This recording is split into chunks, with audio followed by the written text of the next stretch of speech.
Good morning, good afternoon, and good evening to the lovely folks of the Good Anime Palette Podcast. Welcome to 100, episode 100. We finally fucking made it. 100 regular episodes of the Good Anime Palette Podcast.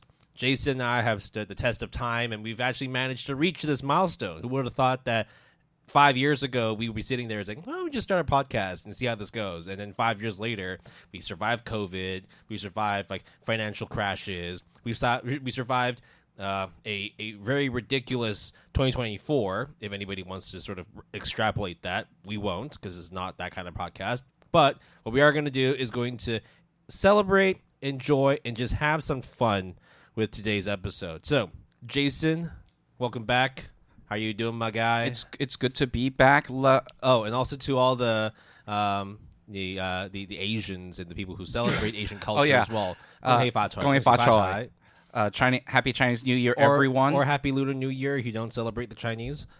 The thing is that the 100 episode is technically our numbered episode. So I double-checked. Regular episodes, yeah. We have released as of recording, so we have recorded a bit more. 151 episodes. That's not a bit more. That's like 51% more, yeah. Yeah, so there you go. The breakdown, if I remember, I think we've released 33 BPs and 18 After Darks. 33 on the dot. Yeah. And how many After Darks? 18. No. Sorry, no. I think it was 16 After Darks. Because I remember there was a 0.5 episode that we did during. I think it was during when I was in Canada, and then there was a filler episode that we did as well. Yeah. Okay, so we have 17 ADs. All right. So, that's right. And then we Rose have Rumble 4 was the 17th. Yeah. Yep. We have an episode 47.5, which is what you mentioned, and we have a filler arc of one episode about the Kadokawa stuff. Yeah. So we've definitely come really, really far with this. Yeah. And we're not trying to slow things down. I can't believe it. We've made it. Yeah. Pat yourself in the back. Don't break your arm jerking yourself off. Okay. Yeah. Look at us glazing ourselves. But to be honest, thank you guys for listening. If you've been there since the beginning, thank you, and continue to listen, please. And if you are new, or recent, welcome aboard and enjoy the ride. So, can you believe that during the 5 years as well, you graduated from your second master's program and I got married? Yeah. A lot of shit has happened in the last 5 years. And you changed industries. And well, you did too. Well, you changed kind roles. Of. You changed roles. But we survived COVID. We survived COVID. Yeah, we went through quite a tumultuous couple of years. But that actually anime has done that too. So you might think that we will be spending a lot of this episode kind of reflecting and looking back on the GAP. Nah. But we're just going to spend a little bit of time just, self what do you call it? Just like the manga and the movie, we're not looking back. Yeah, there you go. We will look back a bit though, peek a bit. So we have done that now. Yeah. And I think we have a few sort of cleanups that we need to do before we get into today's discussion, right? Or is there anything you wanted to mention before that? Nope. Okay. All right. So it has been a while since we've done one of these, and what I'm alluding to is one of our upcoming cleanup episodes. It'll be the 8th iteration of the anime closet cleanup. So we haven't done a little sort of anime draw in a while. I think there are a few small differences this time. I think it's not just the fact that we have anime on there, but I think there might even be a manga or two. No, I took it off. Okay, all right. So it's back to the tried and true 5 from yours, 5 from mine for each of us. And I think there are no crossover, what do you call it? Layovers from the last one. Yeah, it's funny you say crossovers. Yeah, I know. Okay. I caught myself there. So, Jason, would you like to do the disclaimers and the explanations of how we do this? Hell no. Okay. All we're going to do, though, is tell you the 10 animes that Will has to pick it from and the 10 animes that I will have to pick from. Right. So, just as a reminder, 5 come from a list that I have on my to watch list, or whatever list that is outstanding in terms of anime I haven't watched or caught up on, and the other 5 come from Jason's, and then vice versa. Jason has to pick 5 and 5 from each category as well. So from my side, I have coming in from my list, Magi, the Kingdom of Magic, Showa Genroku Rakugo Shinju, which has been here for a long time, Bokurano, ours. I'm really looking forward to this one. Psychopaths, Sinners of the System, the trilogy of movies, which I believe I watched like the first 5 minutes of one of them. We did, and the English was horrendous, and then we decided to stop. Yeah. O Maidens in Your Savage Season rounds up the 5 that come in from my to watch list. Then we move on to Jason's to watch list. He's also then given me Godzilla Singular Point, Heaven's Memo Pad. That's not Heavenly's design, right? No. That's a different one. Okay.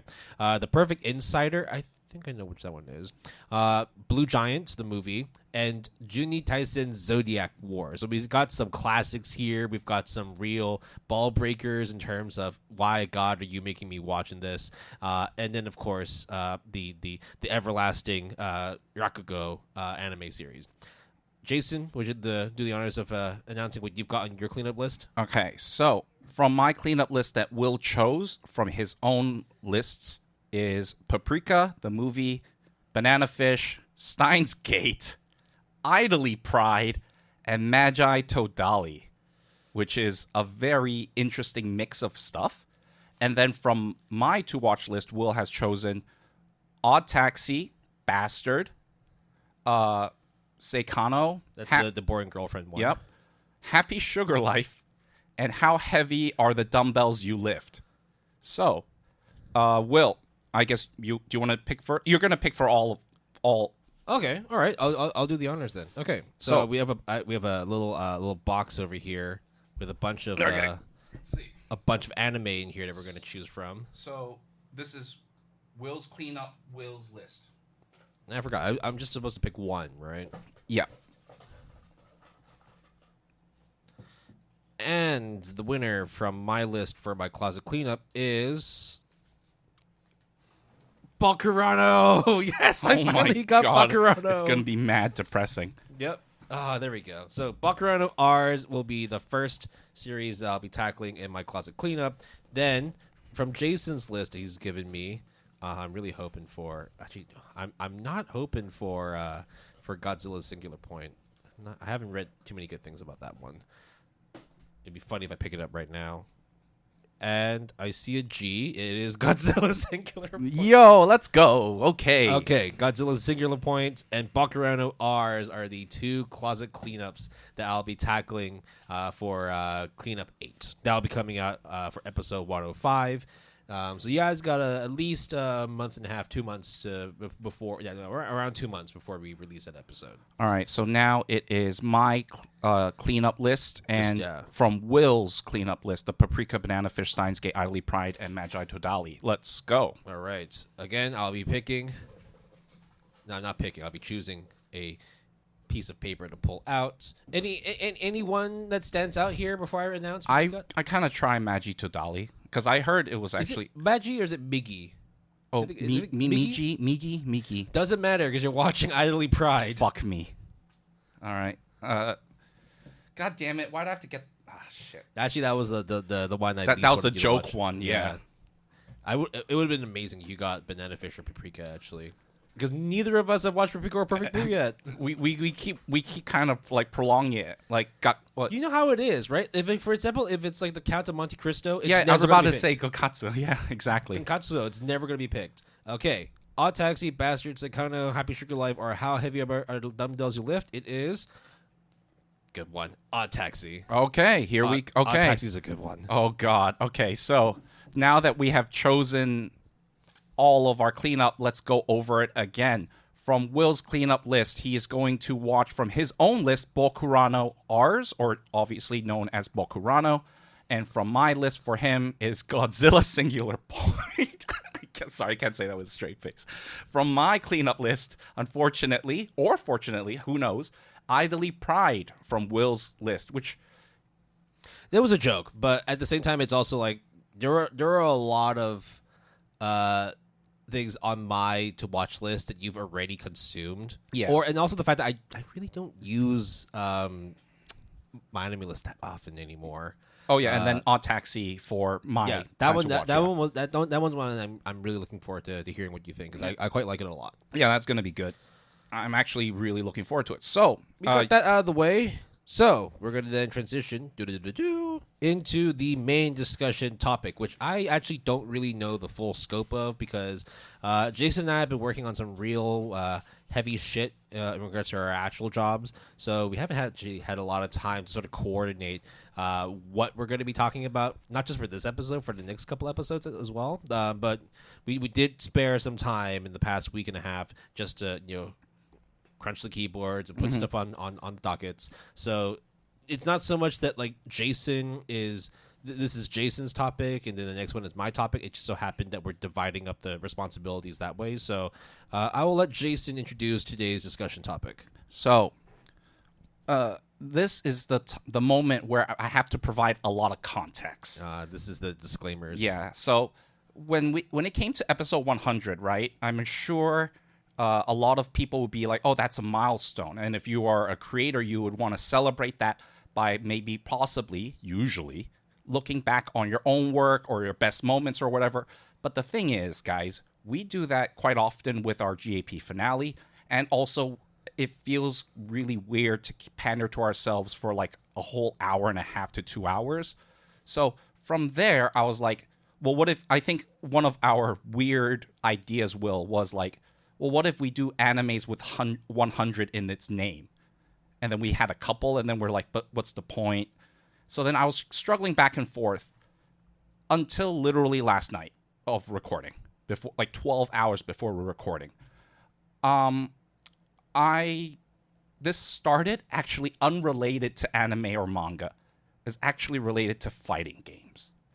So before I tell you the context of how it starts, let me just sort of give you the premise of today's episode, which is we're looking back on anime, manga, light novel, visual novel. Let's just call it the Japanese animation industry at large.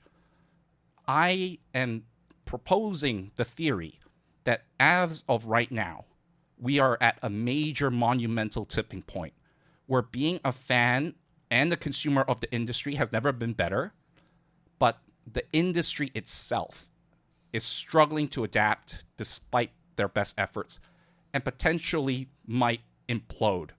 And in certain ways, it has already imploded. So when in like recent events and how these things all come together, we will be discussing in this episode, looking back on how we got here from like an industry standpoint, how we are now, and a little bit of speculation on the future trajectory and the future trends. Because let's be honest, we have done that with a lot of our episodes about industry, about executive production committees with AD13. I mean, don't forget, we also did the retrospective, and we saw like how anime had performed over the past couple of years too, right? So we definitely have a slim insight in terms of the performance of not just anime series, but also the studios behind them. Yeah, and rather than kind of looking back on the animes and the moments and the mangas that we talked about in the history of the GAP podcast, I was thinking, what about the news and the trends that we have been talking about? For example, going a little bit ahead here, we're talking about the oversaturation of anime and manga, which is something that I think Will and I have kind of lamented on. We'll be touching on AI, which I think a lot of people have lamented on as well. So that is kind of the premise. Now, how does this all happen, and why is that important? As in, like, my inspiration. And, Will, you're going to have to, like, give me some leeway here. First of all, I want to ask, you really like Soul Calibur as a series, right? That's strong. I definitely liked Soul Calibur 2 and Soul Calibur 4, but I haven't really played anything else afterwards. I'm assuming it's just because there haven't really been a whole lot of Soul Calibur. Okay, so, but you would say Soul Calibur 2 is your Soul Calibur of choice. Is that correct? That's because I think it came out on the GameCube, so that's why I played that one. Is that the one with Master Chief? No. Is it Master Chief? I don't know. Master Chief was not in that one. No. But there was a Soul Calibur with it. The Soul Calibur 2 was the one where they, especially... Oh, it was Link. Yes, Link was on that one. Especially because they had on GameCube, right? Yeah. So, why am I mentioning Soul Calibur? And earlier, why am I mentioning Tekken, which are two fighting game series? The reason is because the inspiration came from Soul Calibur 6 was when Master Chief was in it. Oh, I see. Cool, that cool, one cool. came out 2018, which was also the last time there was a Soul Calibur game. Yeah. So now rewind. We're in 2025 right now, but rewind all the way to June 25th, 2024, and a random user, I won't put them on blast, wrote a tweet. And in response to that tweet, for no particular reason, the director of Tekken decided to chime in and wrote the response tweet of almost 2,800 words, kind of explaining why that tweet or why that is the way it is. So, of course, I am not going to read all 2,800 words to you, so I'll paraphrase it.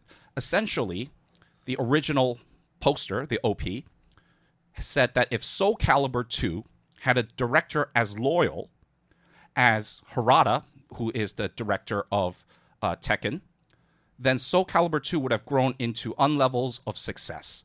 And it's talking about how Soul Calibur as a fighting game series has been stagnated and kind of is fizzing out and disappearing. Whereas nowadays Tekken, especially Tekken 8, is kind of popping off, and everyone seems to be saying that, oh, it's so successful. So it's kind of saying the original poster is like, hey, using Soul Calibur 2 as a template, why don't you try attracting younger audiences? Change is needed. You look at the success of Tekken 8. Why can't you do all this? And what's going on? We love Soul Calibur, but the fuck are you doing, Bandai Namco? And then Harada, possibly a couple hours later, said, okay, since it's lunchtime, I'm going to talk about the differences between Project Soul, which is known as Soul Calibur, and the Tekken project. And he proceeds to explain a lot of the intricacies and how, I guess, the industry works. So I know Will doesn't have it in front of him, but I have the whole entire, 2,800 word tweet. And I am just I have highlighted several paragraphs that I think when you hear it and you put it in the context of anime and manga or the industry that we are concerned with on the GAP podcast, you will see a lot of similarities. So, and I quote from Harada, however, after observing the industry for 30 years, I can say that in the case of fighting games, there has been many instances in which a series has stagnated or cease to exist when a key player in the franchise leaves or disappears. And the reasons for the disappearance of these key persons are often not only their problems. This is not a simple matter of sales and marketing, but I can tell you that the organizational changes and decision makers at Namco Bandai had a great deal to do with it.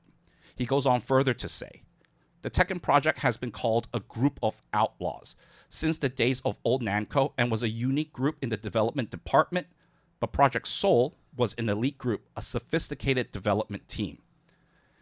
And then he just goes on to talk about the mechanics and how things are very different between the two, but also similar. And then he goes into, I guess, the meat of the discussion, which is, however, as you all know, as the industry expanded, the video game industry he's talking about here, it became larger and larger, and companies merged with each other.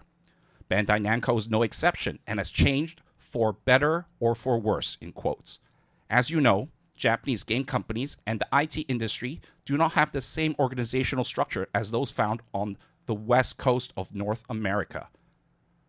There are not many presidents or directors with engineering or game designer backgrounds, and most of them have a quote-unquote sales background and are management professionals or come from banks. In other words, people with excellent organizational management skills have become decision makers. This is not a slide remark, but it is a fact. One thing is for sure, they are not familiar with game development, game branding, or the game community. For example, On the west coast of the US, each position has its own board of directors, but this is not the practice in Japan. As a result, what happens in the case of major game companies is that the management and operation of game companies is focused on, as I mentioned, organizational management and human capital available resources. And within this framework, game developers will do their best. But what about the career roadmap for game developers? The career path of a game developer who focuses on organizational management or human capital results in becoming a manager of the organization. This is a phrase that many of the leaders of each part of, for example, the Ace Combat project team and us at Project Tekken and Project Soul have actually been asked. How long are you going to be in the field?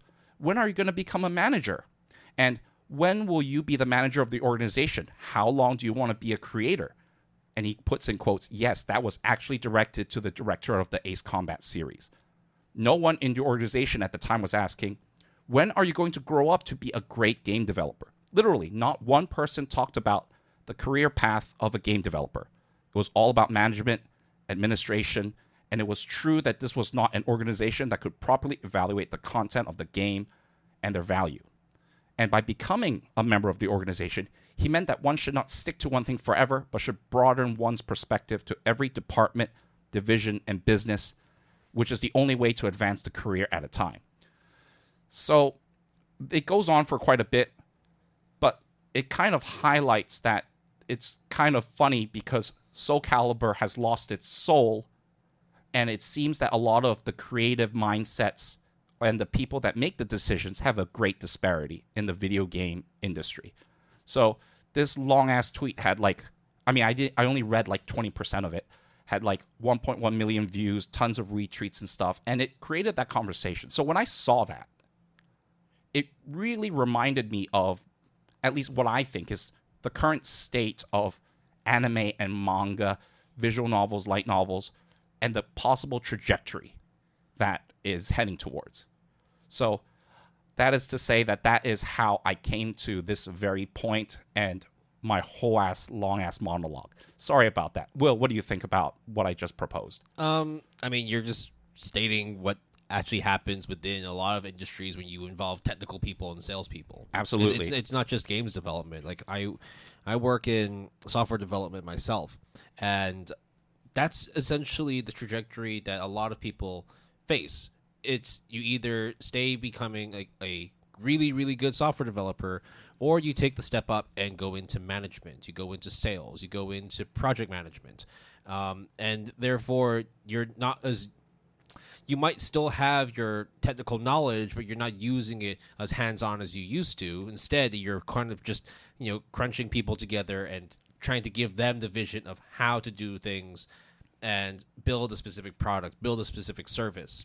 Now, that is usually what you would say the optimal trajectory in terms of being a software developer and then becoming a project manager or becoming, a head of a department. Yep, that's the literal corporate ladder, the problem right? There, though, is that, that's not always the blueprint in terms of getting into that particular position. Just because someone is the head of engineering or the head of software development or head of any sort of technical capacity does not necessarily mean that they are the most technical person. Mm-hmm. Just like how if you are the president or the prime minister or you are the CEO of a company, you don't have full industry knowledge of every single facet that you run the ship of, right? You definitely need to have specific knowledge masters. You need to have people who actually understand how to do certain things, and you place them in positions that are able to help you guide this ship along its seas.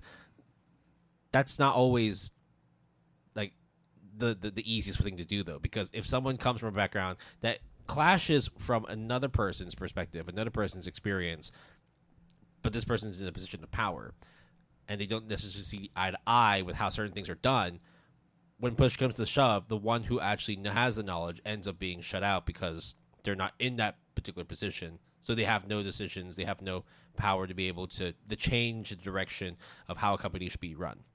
And so, therefore, you have the situation where then you think, okay, well, if all of our engineers are becoming managers, then do we just keep on repeating the cycle of just bring in people who are in the lower rung of this development cycle, and then just eventually because then if you have like 50 managers but only like end up like with like 2 software developers, you're not going to get anything done. Exactly. It's almost like the hands dirty. Yeah. Right. And more often than not, sometimes people who come in don't even have that background in there in that particular industry. Exactly. And it's just because, I used to run a management company for shipping. I used to run a management company for agriculture. So I know a thing or two about management. I can run this company no problem. But it's also like you have no idea how a game development cycle works. You have no idea how Q&A testing works. You have no idea how actual like software development and actual testing of a game works. Why should we trust you? Well, I'm in a position of power. Or you don't even play video games, right? That's possible in that scenario. But these people are brought in for the purpose of solely making money. And they're really damn good at doing that, right? And when it comes to making money, a lot of things have to go by the wayside in terms of quality control, in terms of actual like proper resource management. How do we make it so that our board members can have a really good profit share this year? Why don't we streamline the company? And by streamlining the company, why don't we lay off like 20,000 people so that way we don't have to pay that many wages, and that money can go into the pockets of our board members. But let's put out a press release saying, hey, we're restructuring. All we're doing is just compacting quality over quantity, right? So that's kind of like the verbiage that a lot of people use in this instance, right? What's crazy as well is that back onto the video game thing as well, whenever you have a game that does really, really well, commercial success in the eyes of the people, and it's like widespread critical acclaim, maybe sold 20 million copies, and then EA or Activision or Blizzard or whoever just says it failed to meet sales targets. I'm like, what the fuck? 20 million copies sold of a game and it still didn't meet your expectations, so it's considered a financial bust? So, there was actually a lot of cases of this. I think namely Final Fantasy with Square Enix has been expressing. I mean, I think a lot of people have said that. I think Dragon Age Veilguard right now is going through that. Ubisoft is kind of almost about to die. So, I mean, whenever you go to any subreddit and it's like the official account of that company and they ever say anything, it's just bombarded. It's just carpet bombed with negative like downvotes, and it's like, get the fuck out, you fucking shill. Like, how dare you come into this community and try and tell us that you're doing things for us and all that. You're not working for the people, you're working for yourselves, and you're just making money and it's not profiting for us. Yeah. And it always goes down to kind of the concept of something may be not a good creative or a good decision from like a fan or consumer standpoint, at least according to a lot of people, but it would be a good business decision or a good business project, or hey, there's actually a lot of money that can be made even though it's the same isekai number 564, but it keeps pumping out money and easy to do and very easy and large turnovers. Fucking let's do that. Yeah, and this doesn't just exist within like technical or like game development industries as well. Like the sports industry is like that too. Like, case in point, like again, I'm a massive soccer fan, or football to everyone else that's not American or Canadian. And there's a team called Tottenham Hotspur. They're a storied franchise, well known for just sucking. In the sense that they've had some really amazing players, some amazing managers, but for some fucking reason they just can never win a trophy. They can never win a final. Every time they got into a final, they lose. In fact, in the last like 30, 40 years, they've only won like one trophy. And that's with Ted Lasso, right? No, Ted Lasso is Tottenham Hotspurs, I think. No, dude, it's based off of West Ham. Oh, okay, damn. It's based off a different team. But I like where you're going with this. But this team, Tottenham Hotspur, is one of the most commercially successful sports franchises in the world. Like at least in the world of football, like soccer, it's top 10, top 15. Right. And it's because of the fact that they have a chairman who is very business driven. We built a new studio, a new stadium for the team, and this studio essentially hosts like mega events, concerts. They do things like Taylor Swift. They'll do NFL games over there as well. They do these massive sporting and entertainment events, and that's how they drive up a lot of revenue. But whilst the company itself behind the team, the company that owns the team, is making all this money, none of that money then gets diverted into the sports team itself, and therefore they're not able to reinvest any of that money. So whilst they are like globally rich, they also haven't won anything. Yeah. Right? It's like, imagine like being the Lakers and you're like the most well-known team, but you're just well-known for being the richest team. Or the New York Yankees, right, for baseball. Well, the Yankees are doing well. Well, kind of. But that's the point there is that like you have people in positions that are helping you to generate profit, but the profit comes at a cost, and that comes at the cost of your fan support, because the fans are now wondering, what's the point in making all this money if we never see our team win anything? Yeah. Much like in the video game industry, what's the point in these companies making massive profits, but the games that come out are either really bad, riddled with software issues, you need to do day one like driver updates and whatnot, or you just get canceled projects, or you just get massive layoffs. Like, how does somebody have any confidence within the company that, you know, makes the beloved games you play, but because of the fact that they've been so badly mistreated, your support can only go so far. Yeah. And when you then take, whether it is the sports context or whether it is the video game context that I've been using, or even within video games, the fighting game genre, and then you put it in the framework of anime and manga. What's funny as well is that, you know, when you brought up the whole Tekken thing, I was like, Tekken's been around. It's, you know, yeah, it's 58 million copies around the world. Yep. It's actually more than Street Fighter. Yep. Which is kind of crazy if you think about it.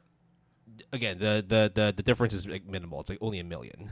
Yeah, but still, it's nonetheless like the front runner. Well, right? It's also the fact that like Street Fighter came out in 1987, whereas Tekken came out 7 years after. Wait, came out in 1987? That's the year I was born. Yep. Fucking, you're a Street Fighter baby. I'm a Street Fighter baby. That's how it works. Okay, so anime and manga, just like all these other entertainment or different industries, is going through a massive amount of change, and in my opinion, a lot of stagnation. Now, it may not seem that way if you look at certain parts of it, and I would agree with you. I mean, like, on a surface level, you'd be thinking, like, bro, anime and manga are thriving, right? You have all these e-stores where you can get your manga from, right? You get these new subscription services that you can just read manga. Every platform out there that streams any form of media has anime on it. The fact that Netflix didn't start off as a anime streaming platform, but now has like almost... Was it like 50% have watched an anime series, I think? Something like that? Netflix is just the easiest gateway to getting into anime for people who just own that specific platform. And then when you look at it from like a reputation standpoint, we have NFL players that are so into anime, basketball players that are into anime, soccer players too. Exactly. Every time someone scores a goal and you know that person watches Jujutsu Kaisen, they pull the, you know, even the Olympics, right? They do certain moves because they are really inspired by anime. And then when you go into kind of the fact that everyone now watches anime and the numbers, the stats are just massively like exponentially increasing every single year, minus I think that 1 year when we talked about it, the COVID year. Yeah. But Mugen Train is a very good example of just how crazy it can be now, the Mugen Train effect, because that was during the lifetime of GAP. I think another one is Attack on Titan, SIM, right? That song is #1 in the US Billboard charts. Like, how is that possible? Was, okay. But still, that coveted spot for a song from an anime. It's without a doubt, being a weeb has never been better and will only probably get better because we get like 40 shows every 3 months, not including like the movies, not including like other projects, because obviously, as we mentioned in our retrospective, some studios do multiple projects. And obviously with manga, there's plenty of different publishers and everything.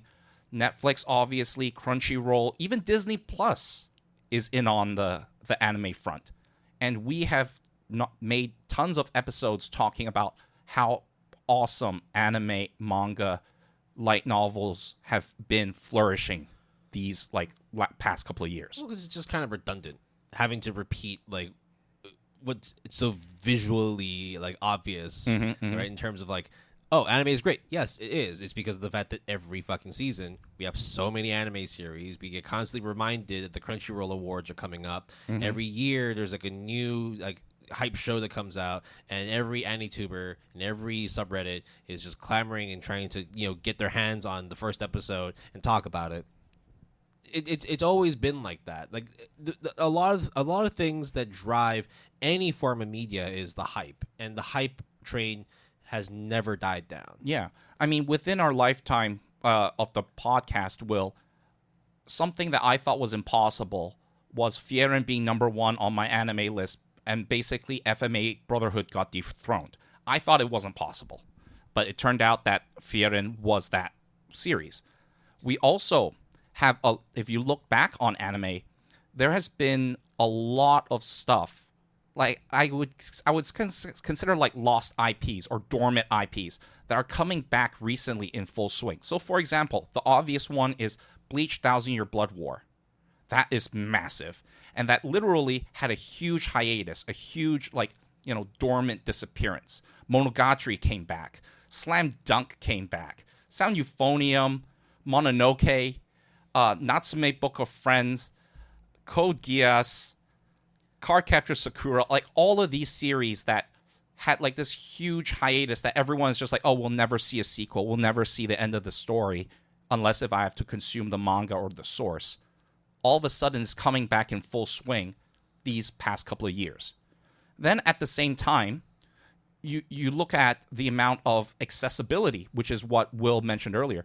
Just tons of avenues, tons of platforms, and a lot of them are either very affordable. Again, I'm not trying to say that, oh, you can afford it, so you should, pay up.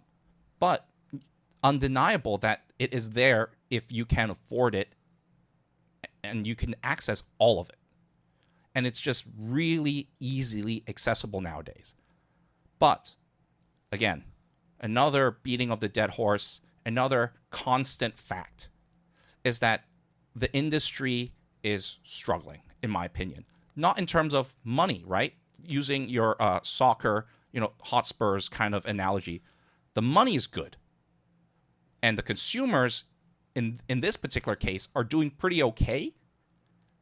But I think the soccer team, or in this case, the industry production staff and the creative people are really struggling really hard. At least from my perspective, with what we have seen, I would say. I mean, there's a reason why they're bringing back all these old dormant series, right? It's because the fact that there was once a shining light. There was once a lot of hype with these series. Why don't we make a concerted effort to bring these things back and reform its former glory? Mm-hmm. And on one side, it worked out really well, right? The fans rejoice, and we've never seen a Bleach series, even a Bleach season, let alone just reach such high levels. On the contrary, though, on the other side of it, it's also the fact that you're bringing back these series that have existed that, in a way, you could see it as playing safe. You know that these things have been once popular, and if you just tune it right, you're going to be able to get people to glue their eyes on the screen.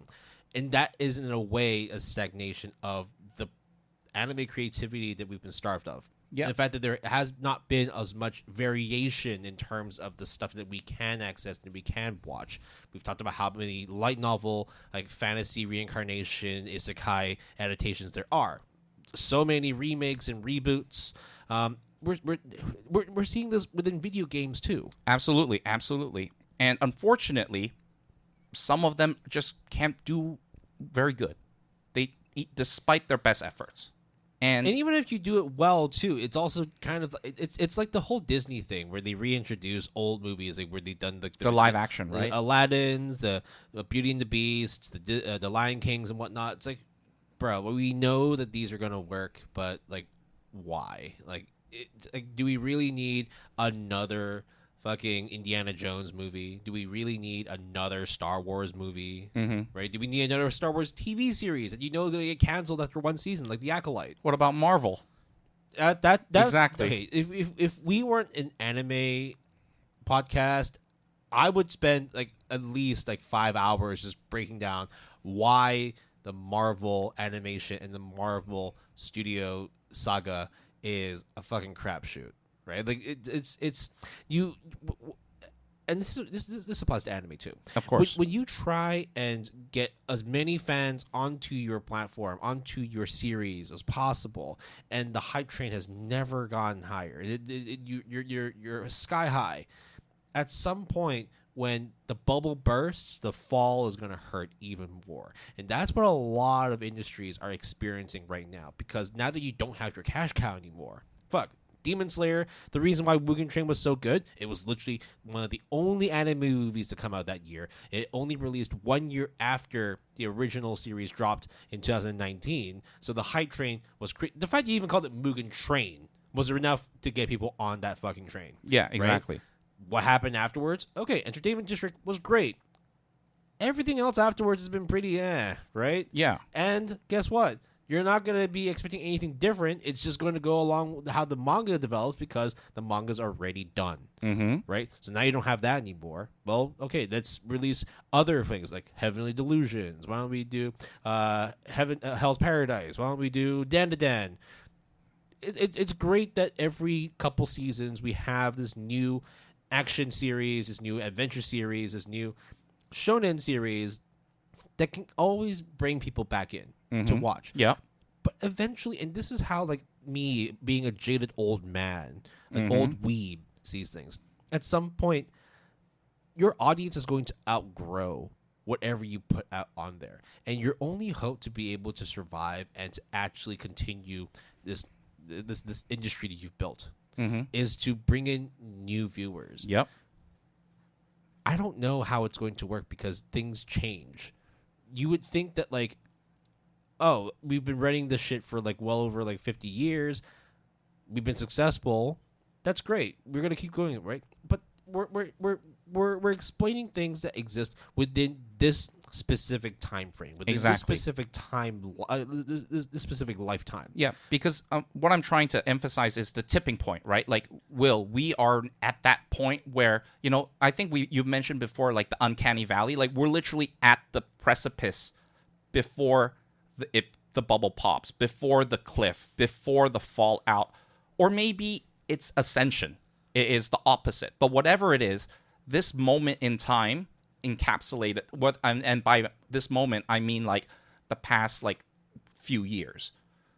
It's literally going to shift and cause a huge ruckus, whether good or bad.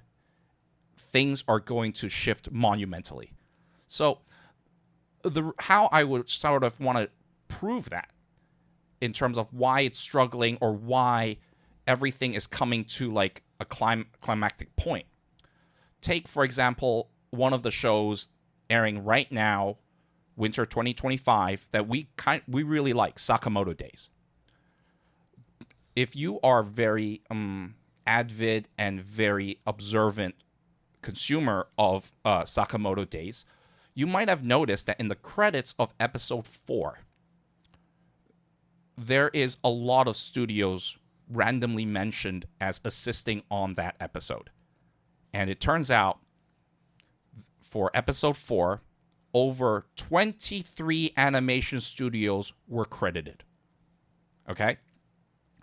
And basically, a lot of people are saying, hey, Sakamoto Days, the production is struggling. On top of all that, they mentioned that there's a double Cur show. They will have a split Cur, but it's a double Cur show. And Cur 2 of Sakamoto Days is scheduled to air 3 months after Cur 1. That makes sense, because it's like, you skip a season. And you keep within the year as well. Exactly. And then they leave little room for production improvements. And then, because it's licensed on Netflix, they're asking, just due to Netflix's policy, right, the binge kind of trend, you need to have the full season completed before airing. Because we need dubbing, because we want to release it all in one go, because we have been doing it like that. I'm not talking about, the simulcast stuff. I'm talking about just like the ones like, the traditional release pattern of Netflix. So then also, here's the other thing. When you look at the animation of Sakamoto Days, even I mentioned it in my review that the production is kind of aight. It could have been like super cool. It could have been super fluid. And obviously, it's a budget or production issue, timing issue. But it's nonetheless very visible. And it's hard. I mean, especially since it's not on Crunchyroll, right? I don't think so. It's on Netflix. It is on Netflix. And the difference here is that with Netflix, it dwarfs the amount of subscribers that Crunchyroll has. Right. As of last year, July 2024, Crunchyroll had 15 million paying subscribers. It's 20 times that for Netflix. 300 million. Now, of course, bear in mind, Crunchyroll exclusively does anime for the most part. And Netflix obviously does a lot of stuff and anime. So it's not necessarily apples to apples, but it's the closest thing that we can get that I think is representative of another major platform that a lot of people, including us, use for anime. So then when you go, okay, so Sakamoto Days is just like one thing. Well, like, okay, big deal. Well, when we talk about acquisitions, mergers, studios shutting down, I am unfortunately have to sort of tell you, dear listeners, that Signal MD, which we have mentioned plenty of times, reviews tons of their shows, and they're pretty good. They're going to get dissolved and be no more and merge with Production IG. So this is Anime News Network on January 25th, 2025. And that's just another example of just kind of combining, merging co-productions because they can't survive on their own, layoffs, stuff like that. It's gotten to the point where Hideki Anno, who is the creator of Evangelion, is like telling everyone, like, guys, the workforce shortage and the production delays is going crazy. It is like a very big problem. Then, on the complete other side, when we talk about Kadokawa, recently with the acquisition, now we have kind of their first big move. And when I first saw this news story, I thought, like, what the fuck? But Kadokawa is set to release 9,000 titles a year with Sony's backing by 2027. You heard me correctly. 9,000 titles. Sony's investment has set the stage for Kadokawa to expand its publishing output, so manga, light novels, and other publishing works, aiming to release 9,000 titles annually by fiscal year 2027. Kadokawa also plans to leverage its IP through a, quote, mixed media strategy that transforms publications into other forms of media like games and anime. And also, here's the other important part. The overseas expansion will include setting up production and sales bases in English and Chinese-speaking markets. So that seems like you're expanding. You're very ambitious, saying 9,000 titles. Isn't that like signs of profitability, earning money? But then when I look at it, right, Will, I can bet you, like, I'm just going to like spitball here, 6,000 out of those 9,000 titles are isekais, reincarnations. Like, I wouldn't say that's a safe bet. I wouldn't bet on that. What I would bet is that them going for a mixed media strategy, it means that they're going to be going for every basket. So yeah. Your reincarnations and isekais are going to be there. Your fighting games are going to be there. Your visual novels are going to be there, though I don't really know how many more visual novels we really need. And when you say like the increase in the output, right?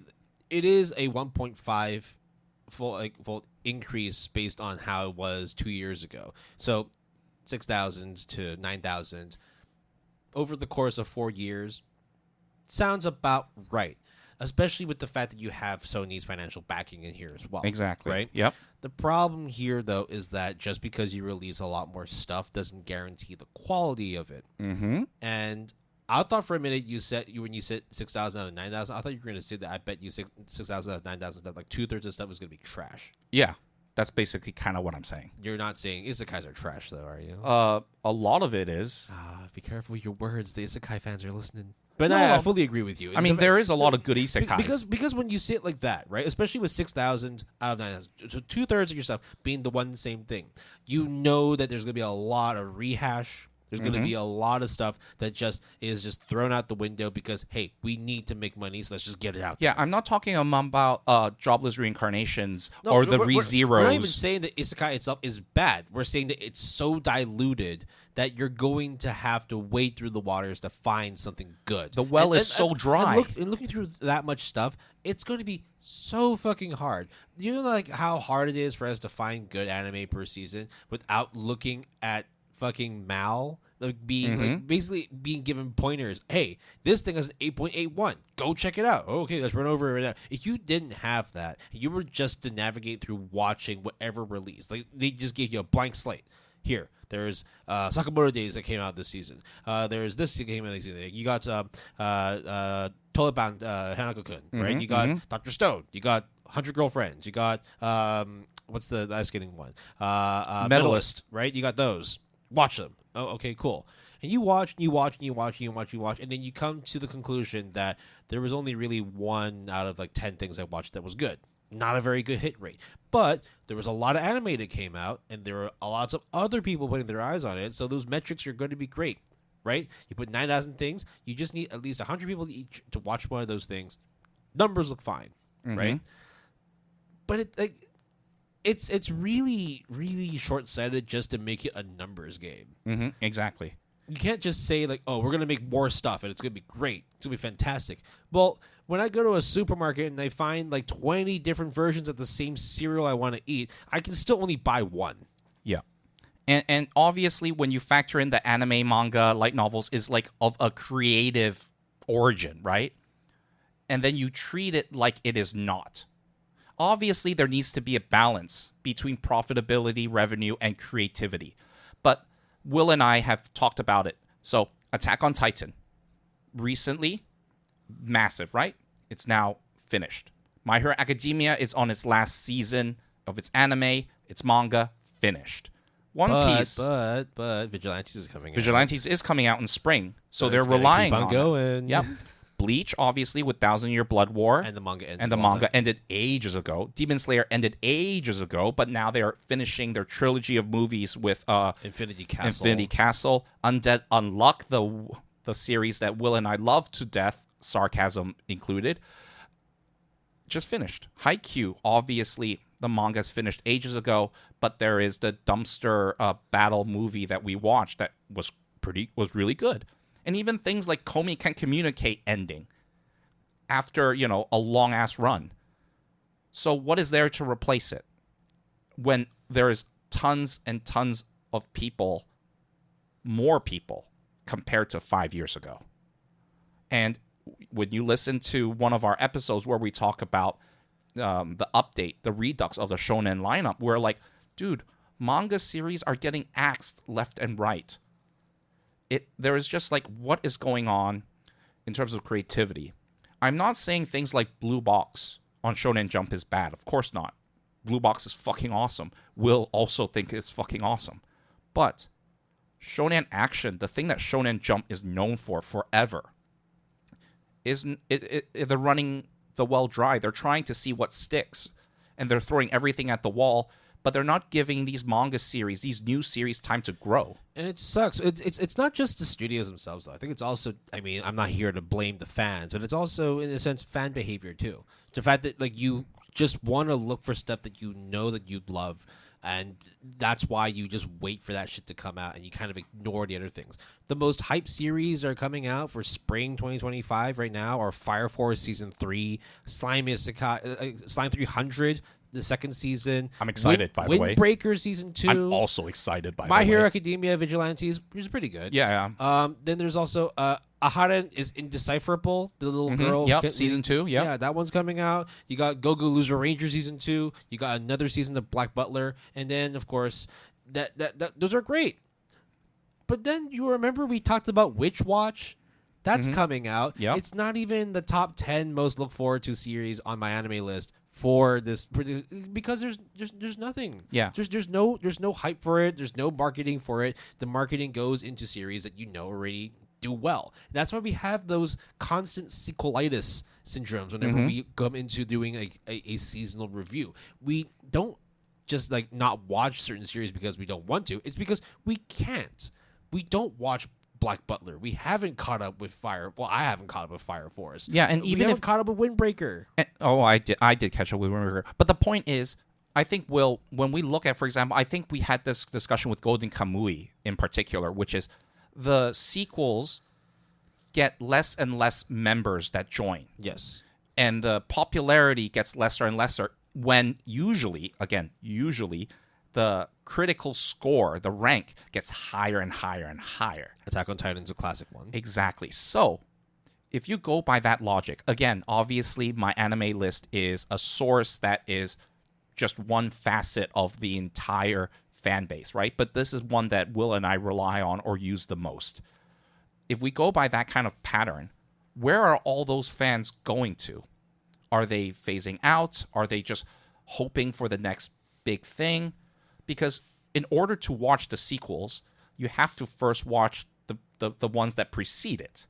Or else, generally, I mean, you could, it's a free world. You could watch the sequels without watching everything that's before it, but it's kind of dumb to do that. I mean, right? There's a lot of factors that could lead to why these things happen, right? The amount of people that used my anime list back then who were, pumping up these numbers of like 4 million, 5 million members to boost popularity and all that, maybe they don't use it anymore, right? Or maybe it's just the fact that, after watching some series, people don't just don't finish the rest of it.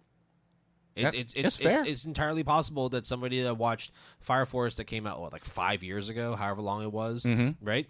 They just kind of dropped the ball and just decided that, oh well, I guess I won't bother with this. I'm just going to move on to watch other things. Yeah, and Will is looking at me. I am one of those people. And the other thing as well is that like people grow old. People like change. People have families. People have jobs, and then it's like what you used to watch a lot of as a kid. Like I can't like tell you right now that like I will gladly rewatch all of FMA Brotherhood all over again just because I love it. No, things have changed, and it's like my tastes in anime have changed over time too. So therefore, it's not going to be like, consistently just because I gave a 10 out of 10 for season 1 means that 10 years later when they decide to reboot it, I'm going to watch it again and have the same feelings for it, right? People really like Rama Half.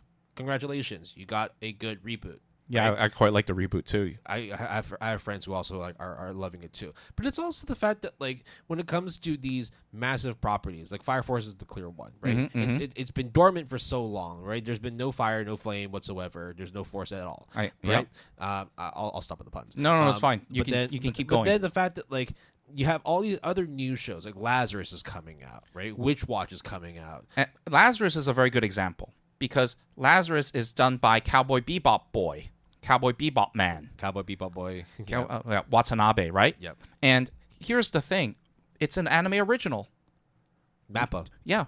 We did tons of episodes. We did one particular episode, but we also talk about a lot of anime originals don't exist anymore. No one really wants to invest it in anime originals because it's a huge risk and a huge gamble. 135,000 followers for season 3 of Fire Force. 74,000 for Slime 300 season 2, and then 61,000 for Windbreaker season 2. A massive drop off down to 39,000, and this is a problem that we have. It might just be who has 39,000? Lazarus. Oh, okay. Yeah, right. Barely, just over half of what Windbreaker has. Right? And I didn't even think Windbreaker was that great. But my point here is the fact that like this might just be down to consumer behavior or user behavior of the platform, but it's also the fact that the level of marketing that goes into these surefire series, these series that people, at least in the committees, in the production side, and the people who benefit financially from it, of course they're going to go throw their money into those things because that shit makes money. Yeah. Right. Why should we market Lazarus? Because yes, it's Shinichiro Watanabe. Yes, it's an original. Yes, it's Mappa. But we ain't gonna be making no money out of this. Or we don't know if we can make money off of this, right? We could make a lot, but we don't know. We're gonna bet our bottom dollar that we're gonna go with the safe option and make 3x, 4x on this instead because that shit worked 5 years ago. We're gonna do it again. We're not gonna take no risks, and it comes at the the detriment of the fans, because then that means that if you didn't watch Fire Force, if you didn't watch Slime 300, if you didn't care about Windbreaker, well then fuck, like you're not going to be getting a whole lot of material to check out in preparation for your Lazaruses, your Witch Watches, your there's the other one that's the Kowloon Generic Romance. Yep. Right, and I watched the trailer for that. It looks sick. I'm gonna watch it with my wife because it's set in the Kowloon Walled City. That shit is dope, and I can't wait to go and read the manga in preparation for ASAP so that I can watch this shit for next season. But there's barely any hype on it. There's barely any marketing. There's barely any spotlight on these series. Your Forma is coming out next season as well. Only 9.8K. Yeah, it might be super unknown, but it's like, why are we now like just resigned to just focusing on the quote unquote hype shit? There's a very easy answer for it. It's the hype shit. That's why you hype it up. That's why you try and get people by to watch definition, it, right? Yeah. Right? But at the same time, like, this is where you were saying that the industry might end up crippling itself, because if all these hype things don't work out, or you run out of the hype stuff, well, you're going to have to re-strategize, but it might be too late at that point. And then you might be, okay, that's the creative side, but the production side is going to be like solid, right? We just spent a lot of time saying the production side is now struggling with trying to getting underpaid, overworked. Let's call Studio A. Sure. Okay, Studio A, like hypothetical, right? has 300 people, right? You got 20 people in the management. You got like maybe 50 or so in the assistant management level. But 300 is a big studio, though. That's what I'm saying, right? Okay. This is the perfect example here. And then like out of like the 20 to 50 people that are in like the assistant or even like the managerial positions, and then the rest of them are senior editors, animators. That encompasses almost like 60 to 70% of your company. If the traditional model of when are you going to grow up and become a manager, well, there's only 20 seats at the top. Mm-hmm. And none of them are going to be giving up their spot because they're making the big bucks there. What hope does an animator have in terms of growing out of their shell and actually getting a bigger slice of the pie? And I'm not going to like try to throw shade on these hypothetical people, right? But usually, right, Will, if I was, let's say, an animator, and I'm really good at animating, which means that my performance is really good, I would venture a guess that that person would be a more likely candidate to be the manager. Or, and in the more realistic case, that animator is expecting a bonus or a pay rise. Or working less. And guess what? They get none of those. But you get to be a group leader. You get to have your name on the credits, right? Same with 23 other studios for the fucking 4th episode of Sakamoto Days. It's just crazy. And like you might think, oh, but like why do we have so many anime series coming out every year? Well, it's like, well, if you look at Twitter, if you look at Instagram, if you look at Facebook, you look at any news media that covers any of this industry stuff, you already see a lot of negative press coming in from the workforce saying that they're overworked, they're stressed out, the workplace is toxic, and there's no room for development or growth. I mean, so what happens then when you have these such these disillusioned workers that, you know, because either they wanted to flex their creative juices, maybe it's because of the fact that they're very passionate about the industry, or it just happened to be at the time the best paying job they could get. When you then tell them that there's a wall right here, a massive wall, and the only way you're going to get through it is if you're super lucky, or maybe through nepotism, or through, you know, or you sell your soul, and then you manage to work your way all the way up, go to that ladder, climb to the top of it, but once you get there, you pull that ladder up and nobody else joins you. Yeah. Or you choose who to drop the ladder for. Well, then, like, you're one of the lucky 200 that were finally able to get into a well-respected position. The others see that the ladder's been pulled, they have no opportunity to ascend anymore, they're going to leave, or worst case, they're going to unalive themselves. Yeah. Well, I mean, let's hope that never happens to anybody, but there is evidence of this, right?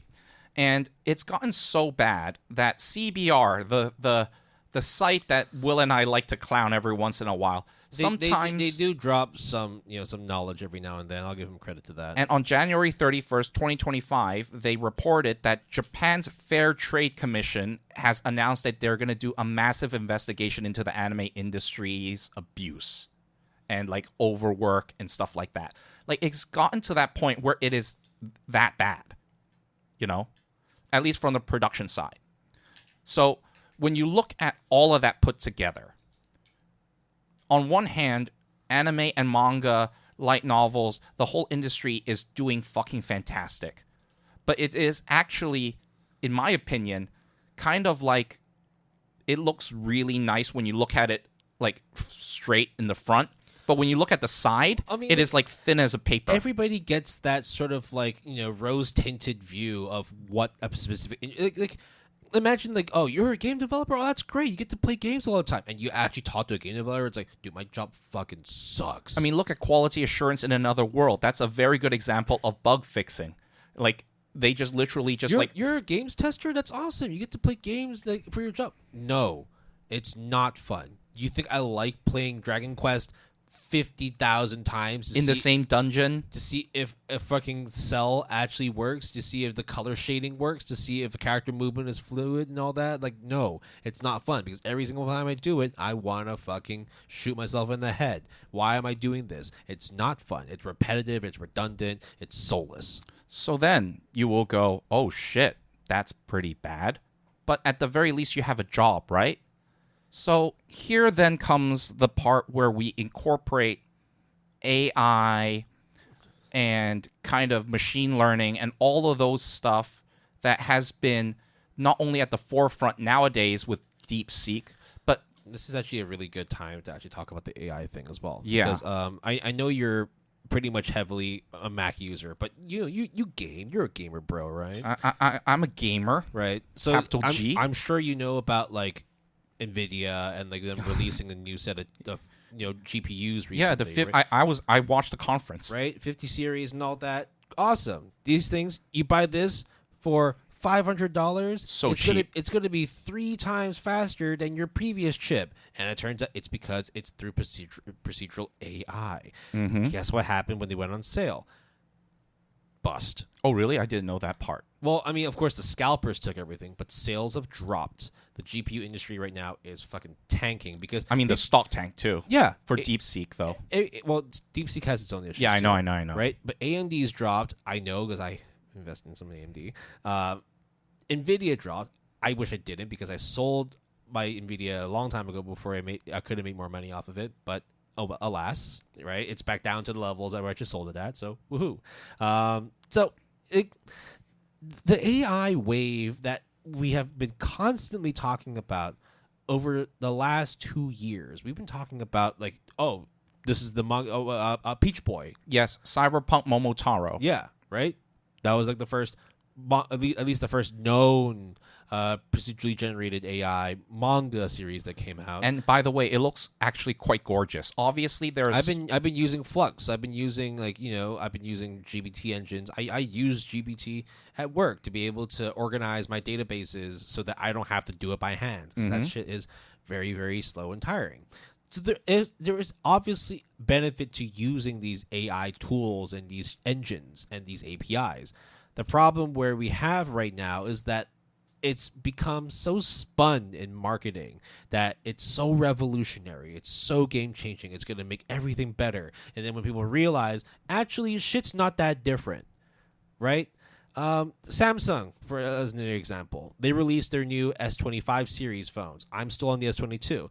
And they were saying that, oh, there's much more AI integration. All your Samsung apps are going to be AI-powered and whatnot. Even your stylus is going to be AI-powered. I don't know about that. I'm just spitballing here. But then people actually tore apart the phone. And they found that not only is the phone physically the same, inside every single specification is the exact same as the S24, minus maybe a small performance boost to the chip so that they can support more AI. And then on the Mac front... And they'll still sell you that for $1,500. And then on the Mac front, Apple Intelligence right now, it's so awesome, it's so great. Let me tell you. It's still not available in Hong Kong. Yeah, and the stuff that I've seen of people using it, it just seems like an updated Siri that is kind of good, but not really there in terms of what they're advertising or what they're saying that this thing can do. Maybe it will be 5 years from now. And this is where I was going on in terms of like the overhype, I don't want to do the whole thing where it's like you're just blaming the media because we already have enough political shit that happened last year. And right? we're technically part of media too, by the way, Will. Yes, but this is the same thing here, right? When you spend so much time trying to find something good, something like that's cutting edge, something that will be really game changing, and then you get all this AI hype, all this language model shit, all this new stuff that is going to revolutionize the very industry that you're in or that you are a consumer of, and you're just bombarded with all these strategies of, hey, you got to get this now because it's going to change the way that you watch anime. It's going to change the way that you play video games. And then when you get it and you realize it's the same fucking thing, but I also just wasted $1,500 getting this shit. Why am I doing this? And now there's been like a whole like movement, not really a movement, but like a lot of people in like some subreddits like PC Master Race or like Build a PC sales and whatnot, just saying like, fuck the 50 series, here's what I got instead. And they just plop them on the desk, a 40 series card. Something that came out 3 years ago because the performance is only a little bit lower, but it's also saving you $1,000. Mm-hmm. Yeah. And going off of that, right? When it is in anime and manga, AI minus, again, the example of Cyberpunk Momotaro, which is a very relevant example, but we have already stated it. The reliance of big corporations using AI for subbing and like manga translations is something that has been happening for a while now behind the scenes that Will and I have not really talked about, but also because there's not really much to talk about there other than the obvious, right? It exists. And it's probably not that great because there are errors. If not, there won't be news stories of really bad, subbing. And also because they do that also for Netflix. Because I've seen some of the subbing for Netflix. Again, Will, I think, has like a friend that does subbing in like Sweden, right, or something. She might not be in Sweden, but she does do I don't know if she does it anymore. Right. But she has done translation for Swedish subtitles of anime series before. And other TV shows on Netflix. Right. And the thing is that there's just no more of that human touch. But then on the other hand, when it is on the extreme side, you get into, remember the Kobayashi but that localization issue. Yeah, but then that's a whole different thing. It is a whole different thing, but it is still a thing. I'm not saying we should go into it, but I'm just saying it's there. I think the problem with that is more just the attitude towards what you would call quote-unquote wokeness, right? Yeah. And that's in itself a different kettle of fish. And we're not going to talk about... I kind of do. I kind of do want to go a little bit into it in that, like... Sure. I feel that people...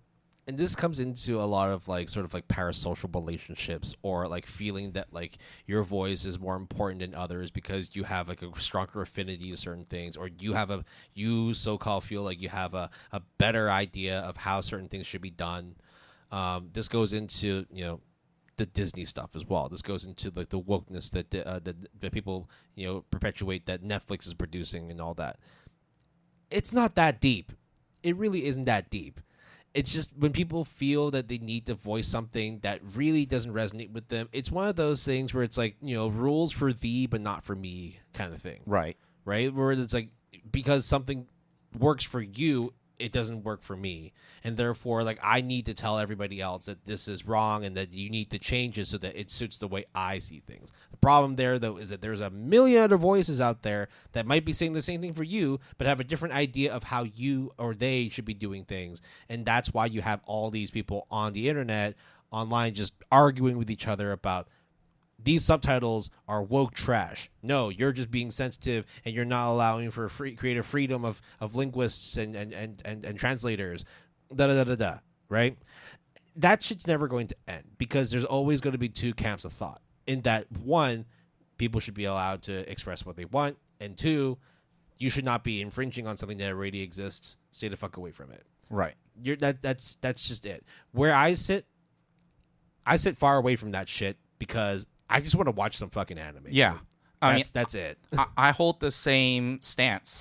And that's not like a pussying out stance, right? That's just the stance of like, I just feel like it's not that deep. I just want to watch or consume the thing that I like consuming. I'm gonna make an executive decision here and say that we just keep running because of course we've been talking for almost an hour and a half now. No. But we will still credit the middle the break music as well because break music is always good. Yep. But yeah, let's keep going on because the thing is, sorry, I just got cut off. What was I saying? We were talking about shit. We were talking about the localization. Localization. We're talking about AI being Oh, used yeah, in subtitles and whatnot. And, of course, generating, background frames and whatnot. There's going to be a time when there is maybe an original anime where a director or a scriptwriter uses generative AI to develop a script. That's going to happen. Mm-hmm. Voice acting, that's going to happen. There's going to be robot voices, reading lines, imitating a specific actor or actress. That shit's going to happen. It's already happened. The fact that there are, I think it's Scarlett Johansson that came out and said that she's terrified that her voice is being used in certain voiceovers. It might not be ScarJo. It might be a different actress. No, it is ScarJo because of the movie Her. Yeah. So there's going to be instances where people are going to question the ethical use of artificial intelligence in media, especially when it comes into infringing the personal rights of the individual. And the licenses, right? Because I own the model, do I also own the prompt and the property that you input into the system and outputted this awesome series that just so happens to have all of the right ingredients and became super viral and super popular, but because, Shueisha made this, we own the rights to it. And you as a creator, whoever you are, don't. What I will say here, and this I have 99% certainty will happen. Mm-hmm. DeepSeek, OpenAI, they have APIs you can use, which then you can tap into their servers, you can tap into their models, and you can train it yourself, and then you can create your own engine out of it. That's the whole point in this quote-unquote open source, even though it's technically open weight models in which they kind of limit what you can really use. Because let's be real, right? DeepSeek is free. Why the fuck would they give their best engine out for free? There's got to be something that's happening in the back, right? There's no free lunch. Right? But let's say that Shueisha or Kadokawa or any big media conglomerate / publishing company has the ability to tap into those APIs and develop their own engines. They're going to create their own fucking studio. They're only going to create their own fucking publishing company that runs that engine to be able to create their own prompts, to be able to write their own manga, their own scripts, their own light novels, and then they're going to sell you that shit. Mm-hmm. That's going to happen. Yeah. It might not even be a 99. It's a 99.999% chance because when you present that opportunity for them, where you can just cut out the middleman, and in this sense, the middleman is the distributors, the people who help to translate your shit, the people who actually help to write your script writers and all that. Fuck, I'm just gonna find somebody who is creative enough to give this engine a prompt, and is gonna write a whole 12-episode season for me. Boom, money saved, money earned. Yeah.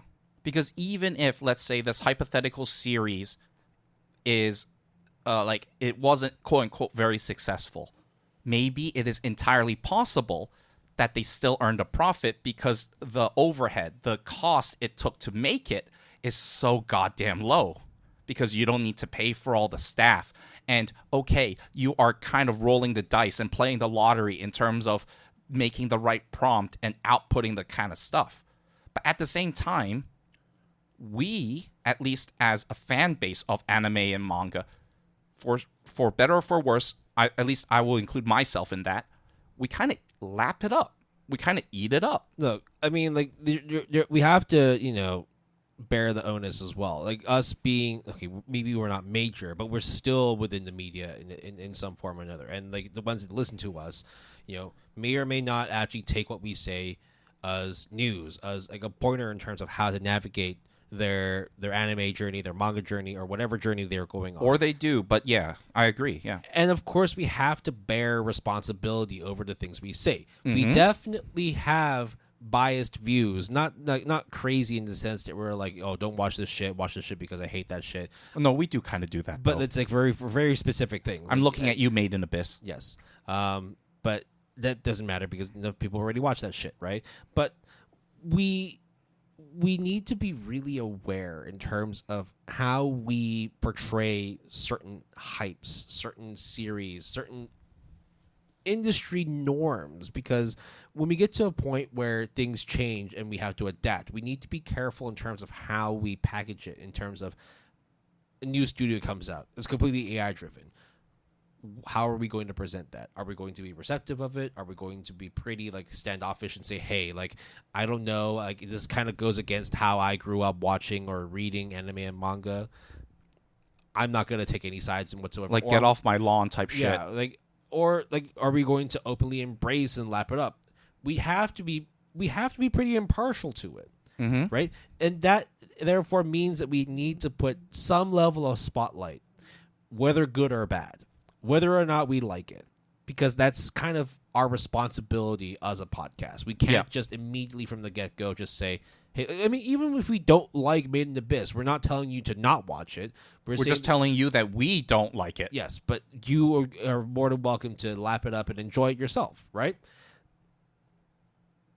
It does hurt, though, that when we need to analyze certain industry trends and we have to try and be as impartial as possible,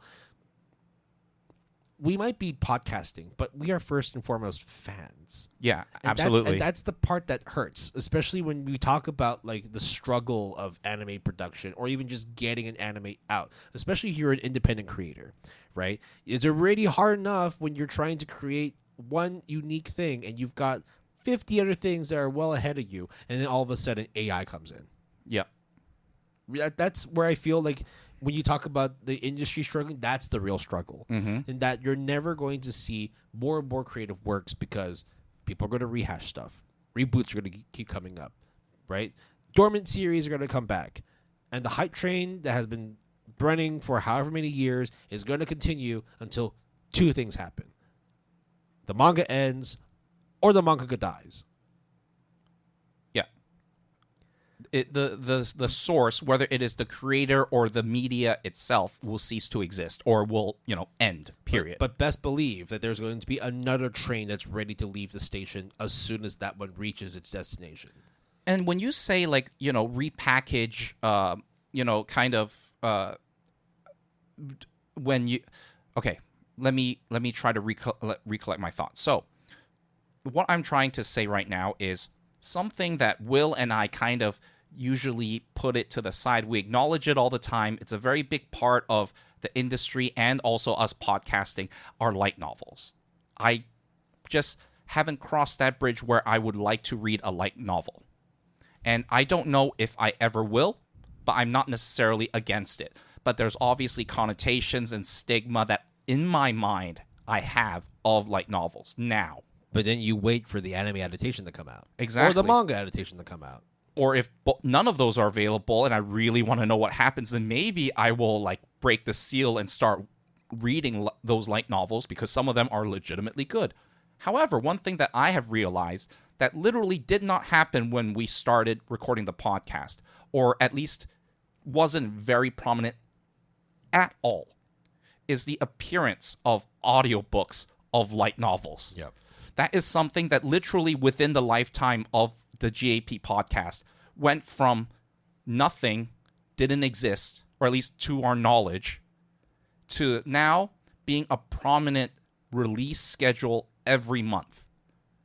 We also went from a format of reading manga physical and going to digital. That part is easy in terms of seeing the difference. The part that really cuts it up and changes it is when, remember when we talked about like manga streaming services, and for whatever fucking reason, obviously it's money driven, they split the one chapter into like 1.1, 1.2, 1.3, yes. 1.4. Yeah. And it's just like 8 pages of, and obviously it's like 28, 30 pages, but then it's like, what the fuck is going on here? And that is literally cutting up the same thing, but somehow it's working. I don't read light novels as of right now. I have nothing against it. I just don't read it. But somehow if you give it to me in audiobook form, fuck yeah, I will consume it.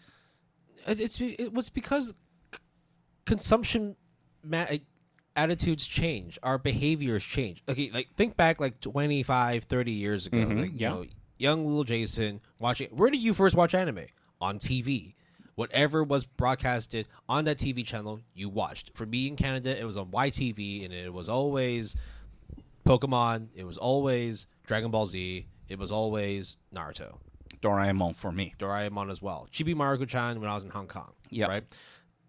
Then you had VHSs. You had DVDs. VCDs for us, yeah. Oh, okay. I guess now that, if this certain series was not broadcast on TV, I guess I'll go buy it. Oh, wow. Actually, buying a box set costs me like $15.99. Ooh, as a kid, as a teenager, I can't afford that. Or like maybe my parents will buy me one, but it's like, wait, didn't you already get that? Why do you need to buy another one? Oh, because it's the next season. It's like, oh, okay, fine. Then we'll buy you this, right? I have such a fat stack of VCDs of Pokemon series and Futurama as a kid because that was literally the only way I could continue watching Pokemon and Futurama.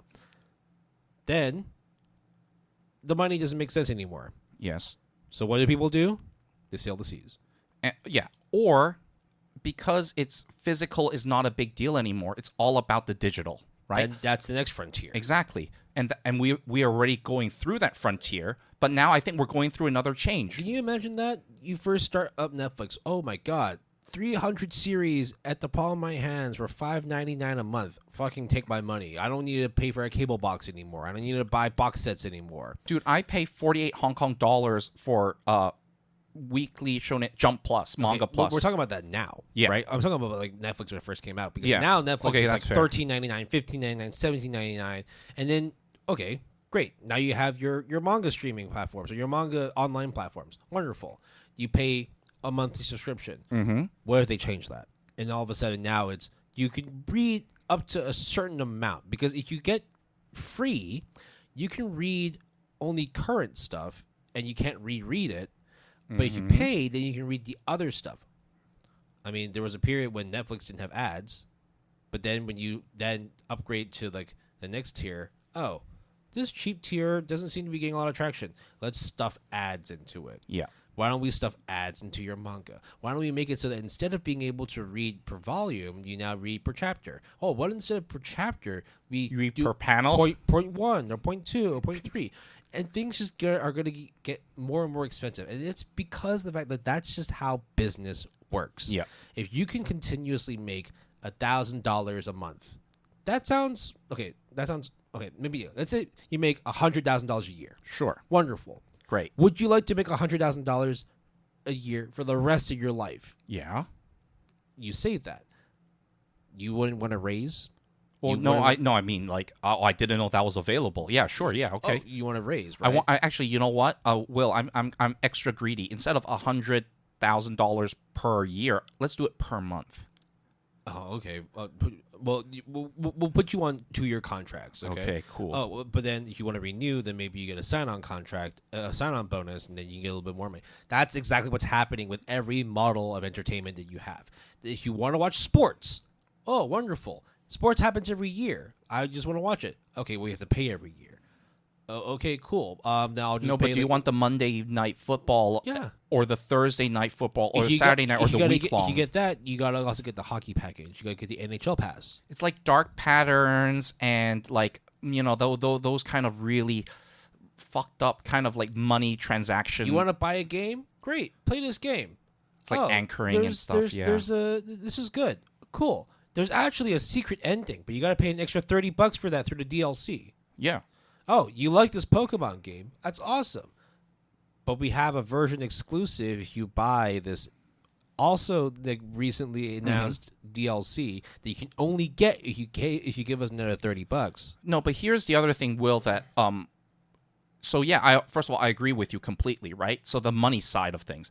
But even if I look at the creative side, at least one thing that I've noticed significantly, whether it is now more prominent or I just started noticing, is that light novels are now kind of the main source. Obviously manga as well, but light novels have been getting a lot of attention. So a lot of people, for better or for worse, or for whatever reason, maybe don't consume light novels as much as manga or anime. But what if we turn it into audiobooks? Or what if we turn the light novels into manga adaptations? What if we spent all these resources to translate all of these light novels to manga, so then people will read it because they like manga. Well, I mean, that's also the reason why anime exists. Yeah. Right? Anime, hey, fans, you talked about this many times, right? Your anime that you're watching doesn't make the company money. What it does do is that it provides a marketing platform for people to basically boost the sales of their mangas and respective light novels. That's how they make their money. They make their money after the fact.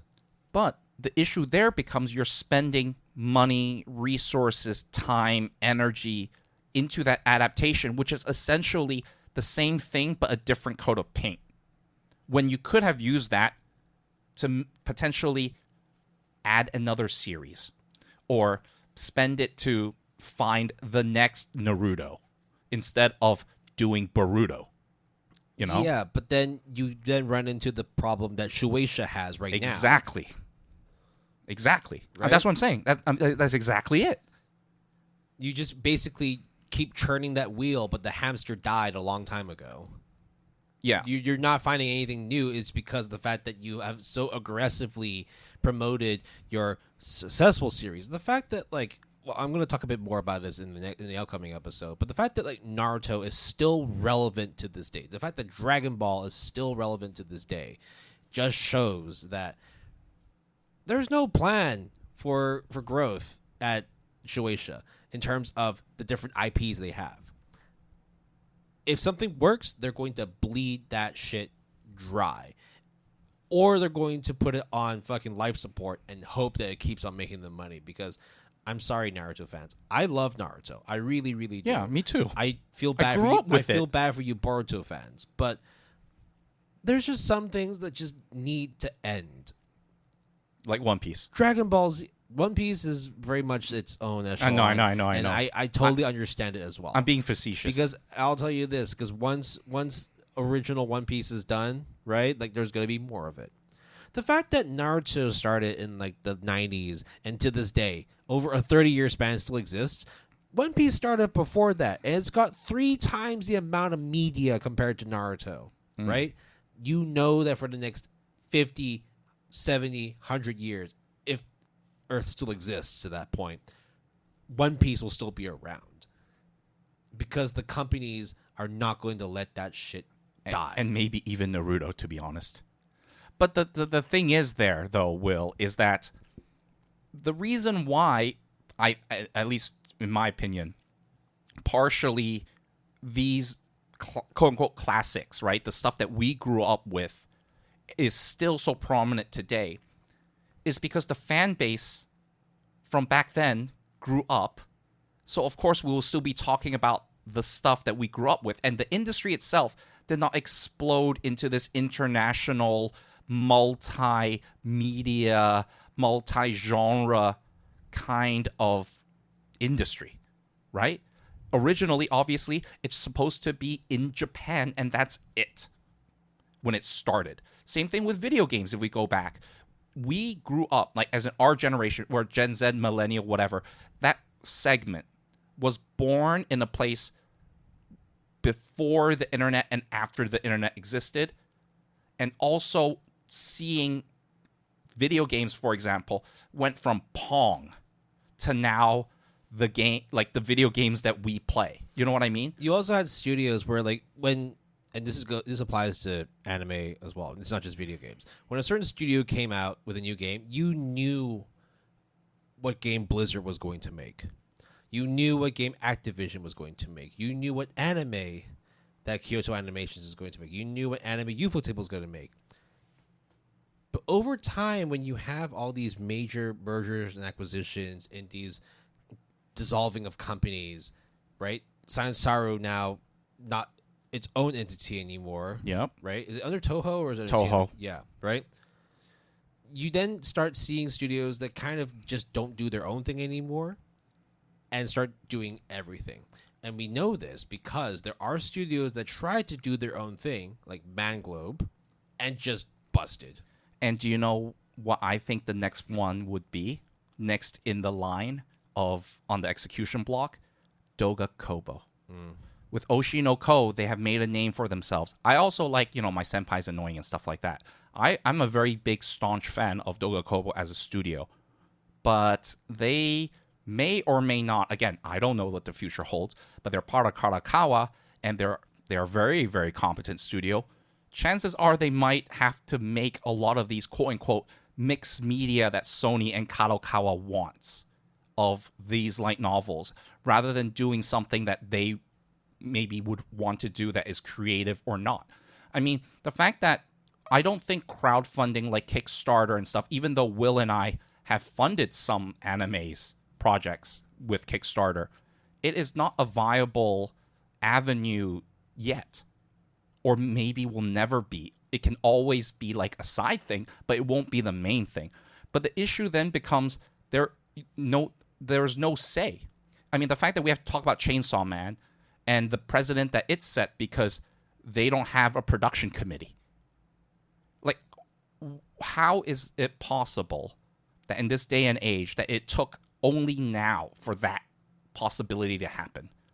It's because it was reliant and bled dry, and because it worked. So why fix something that ain't broke? Well, you're heading towards a cliff.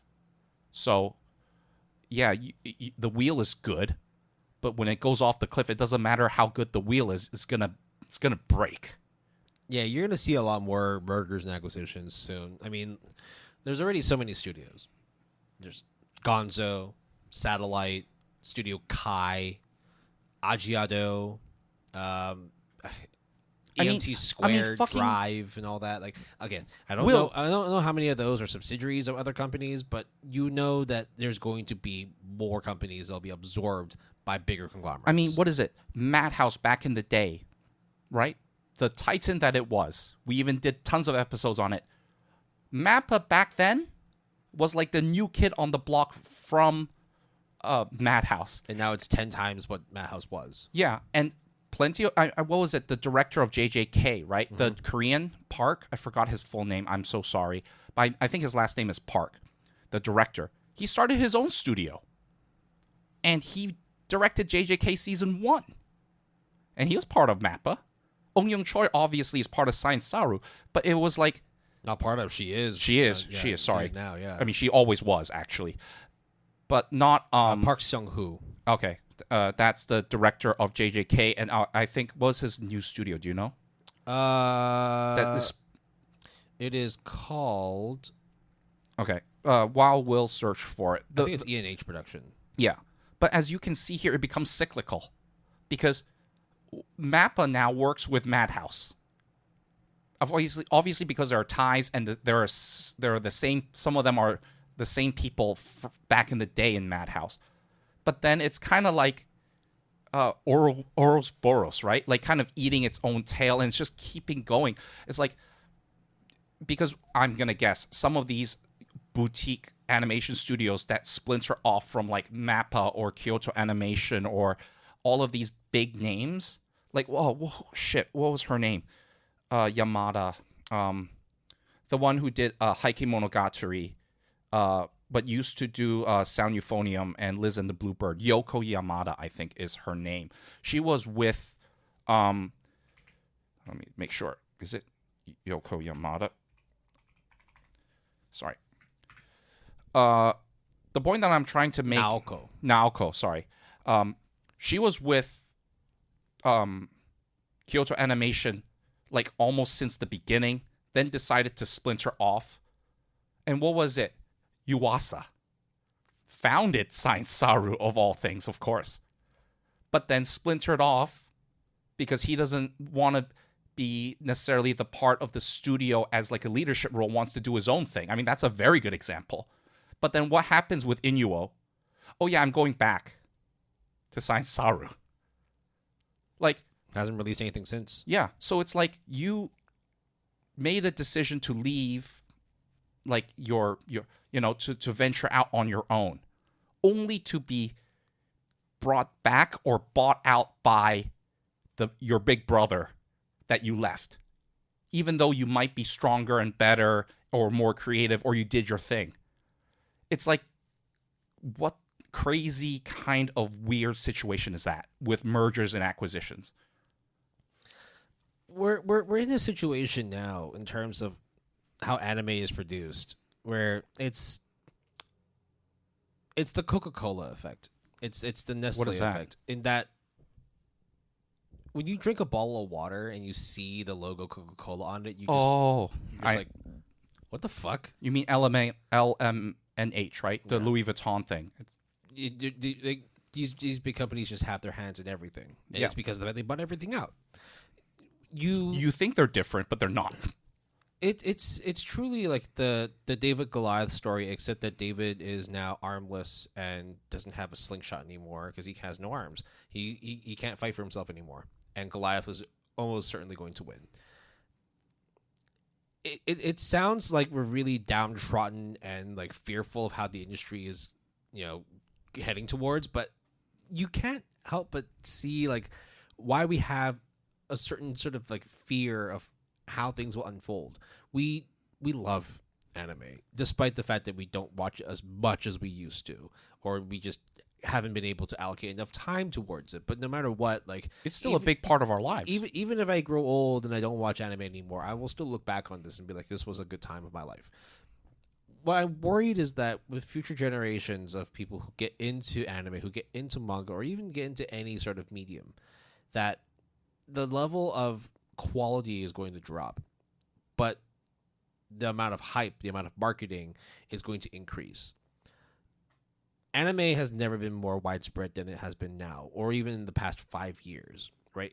We said that anime is exploding, and we said that like 3 years ago. It's continuing. There are production companies now based in China. Mm-hmm. Saudi Arabia Vietnam, Saudi Arabia Korea. announced their plans to have their own studios, and like a lot of like Saudi Arabian anime and manga news have come out in the past year, right? Webtoons and manhwa now is getting a lot of spotlight, and also manhwa HUA, which is the Chinese manhwa. People tend to forget, for example, because obviously if you don't know Chinese, then it will sound all the same to you. I don't blame you for that, by the way. Like there is on Netflix, I think it's called Cinderella Chef. That's been going on for seasons, and I think is really popular. Or Link Click, for example, right? That has made a huge splash. But if you do not know Japanese and do not know Chinese, you probably can't tell that big of a difference, at least on first blush. No racism intended. No racism intended, right? So it's just like watching a K-drama versus a J-drama. It's not about the language, it's about the content. It's about the storyline, it's about the plot. It's about the actors and actresses. And their expression. But the problem there is once you take all that stuff out, because the actors and actresses are exhausted, or the writers can't think of any more story, or you cut and paste and cookie cutter everything and tweak it just a little bit to so many different degrees anymore that you have nothing left because you just didn't think of going to a different well to extract your stuff from, you are going to perish. And the consumer who only knows consuming will then go and find something else to consume. I don't think, though, anime and manga, light novels, visual novels will perish, but it will definitely shift in a certain way. I mean, everybody involved in anime and manga, whether you are the producer, whether you are the bankroller, or even the consumer themselves, right? We're all complicit in this issue here. Yep. In that our watching behaviors, our consumption behaviors are changing. It's just overindulgence, right? The fact that you have so many different avenues to watch your anime, and within each avenue there's so many series to choose from. We have never been more blessed with content, right? Yeah. It's legitimately like it's fast food. But at the same time, Will, if you are not the winner, you are the loser, right? And it's also the whole fast food thing too, right? Back in the day when you remember, like, I'm using Hong Kong as an example. Sure. When we had out of like maybe 15 to 16 set meals, or like Happy Meals, quote unquote. Oh, from McDonald's? Yeah, you can buy them for like $15 to $20. Sure. Now they're like $50. Oh, I mean, there's inflation and stuff like that. But yeah, I totally get what you're trying to say. But fast food is no longer cheap food. Exactly. Right? When it's supposed to be that in essence, right? It's supposed to give you an option for you to have a quick meal, despite being insanely unhealthy for you, but it was an option for you to go and, stretch your dollar. Streaming was supposed to be that too. It's no longer that. The fact that now a Netflix subscription would have back in the day bought you a Netflix, an Amazon, a Crunchyroll, and maybe even a High Dive. We went from cutting the cable cord to now basically having ads in our streaming and paying more than when we had, quote unquote, the cable cord. And let me tell you one thing that just came into my mind that may or may not happen because I don't know. If AI, machine learning, and being able to create Cyberpunk Momotaro is at a click of a button, who says I need Netflix or Shueisha? Right? Yeah, but what if Shueisha is the company that provides you that Sure, engine? sure. No. You have to subscribe to that. Sure, yeah, absolutely, right? But in a way, if they get left out, if they do not plan ahead, which in general, I would say the Japanese kind of market and tendencies is to be tried and true and consistent rather than innovative as compared to the West. They still hang on to physical media right now. Let me tell you this. Right? Let me tell you this thing. Sony will buy them out. Sure. Okay. If not Sony, Netflix will buy them out. Sure. Amazon will buy them out. Somebody bigger in this small ass pond is going to buy that AI engine, and therefore that's no longer an avenue for you to freely use. It's going to be behind the paywall. It's going to be behind subscription service. It's going to happen. Like, money rules everything around me, dollar bill. Yeah. Before I re-quote that Harada Tekken monologue, is there anything you want to add to this discussion or kind of end on this discussion? Because I think I covered most of what I want to say already. I'm severely depressed now. Yeah, well, I'm fearful, but it's like we always end up at this point whenever we talk about the future outlook of anime and manga, because I mean, for better or worse, like I try to be optimistic about a lot of things, but I'm also a realist too, and like I see things the way that like I do, in that with the way that anime is trending and the way that companies are trying to push that trend, it's great for short-term gains for the consumer in that you have a plethora of things to choose from. Yes, you do have to pay for them, but let's not even talk about like, the current living standards, current like how much your dollar can actually stretch and all that. Let's just assume that everybody here has some ability to pay for one level of subscription service, and that's more than enough for you to be able to consume media for a lifetime, right? But going forward, when you start seeing these things get more and more expensive, get more and more diluted, the lack of creativity becomes more apparent. And more segmented. It's going to be really hard for us to continue our level of enjoyment of watching anime. It gets to the point now where I don't want to say this as an anime podcaster, but it's become much more of a chore to watch anime and read manga, simply because of the fact that, one, there's so much of it, and two, the quality has not increased. It's become harder for me to enjoy anime, and the only times I do enjoy it, it's when I'm watching stuff that I already know that I like. Says the guy for winter 2025 watched 37 shows. I had to because I didn't watch anything from before. I had to because I needed to see if there really was anything out there that was worth watching. And there was, but there's also a lot of not. And that was also me stretching my level of enjoyment too. I had to at least be as impartial as possible and say, you know what, this actually wasn't really that bad. Have I watched any more episodes since? Absolutely fucking not. No, we dropped like 80. We usually drop 80 to 90% of what we even advocate, even at to a certain point. It's a tall order for fans to be able to watch anime because of the fact that you have 50 to 60 series come out every season. There's absolutely no way that anybody is watching everything unless you are an anatuber, unless you're a podcaster, unless you are in the media and you need to review or at least spread the word of gospel of whatever series that comes out for that season. And there is no way, in my opinion, no hell of a way that all 50 of these hypothetical animes every 3 months are all successful, earning money, and are doing good and ready to go to the next project. There's just, statistically speaking, it's just impossible. And on that note, I am going to quote the last couple of paragraphs of the long-ass monologue that Harada said that I think actually very succinctly summarizes everything that we just said. So he says, and I quote, in Tekken, Heihachi and Kazuya, which is like the two main protagonists, I guess, the grandfather and the father, they always say a fight is about who's left standing and nothing else. And this line used to be my motto, being Harada's motto. I kept this in mind throughout our rivalry with Soul Calibur. And even when the market for 3D fighting games was becoming increasingly competitive, I continued to tell my team, quote, no matter how you do it, the last one standing wins. And this motto remained unchanged even in the midst of major trends that occurred within all of these group companies that was mentioned. It should be noted as well that between the releases of Tekken 7 and Tekken 8, there was a 9-year gap. Right. So going back to that, though, the tweet. So we were never obedient, but always was a wicked group with a strong will. I think this is the only difference between the Tekken project and Project Soul. I think that the fact that the number of members who had to drive to keep the title alive, even if they had to jump through all kinds of pressures, decreases as the organization changes.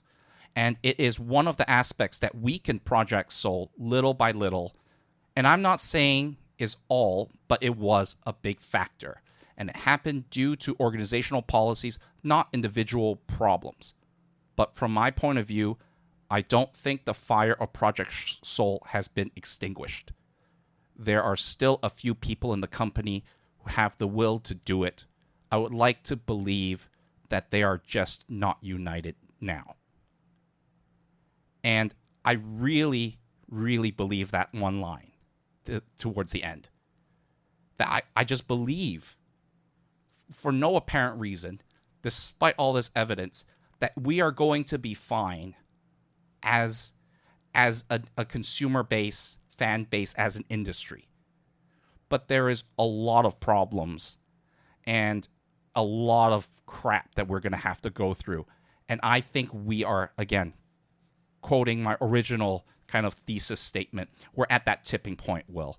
We're literally inches away from the cards toppling down and everything kind of happening, rolling, and in momentum at once. And whether or not that's a good or bad thing, let's just hope that at the end of it all, again, quoting Harada, a fight is about who's left standing and nothing else. So that's honestly how I feel about it all. What about you? I'm worried. Yeah, I'm worried in terms I'm worried too, but what else is there? I just try to believe. I have faith. I have faith, but at the same time, I also feel like the way that anime is operating now, it's become harder and harder to talk about. Mm.